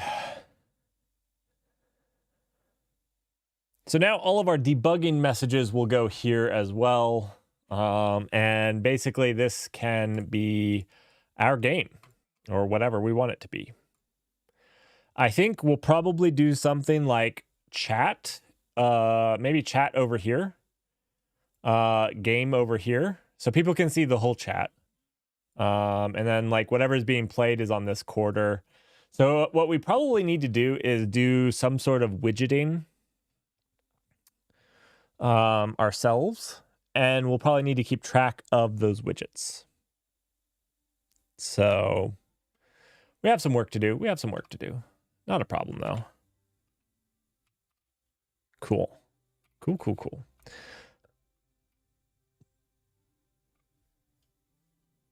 All right. Well, I think I'll call it quits for today. Got a lot of work to do. And I will see you guys. Tomorrow for the news. We have some exciting stuff coming up for the news, so you don't want to miss it. And yeah. Thanks everybody for joining, and I will see you guys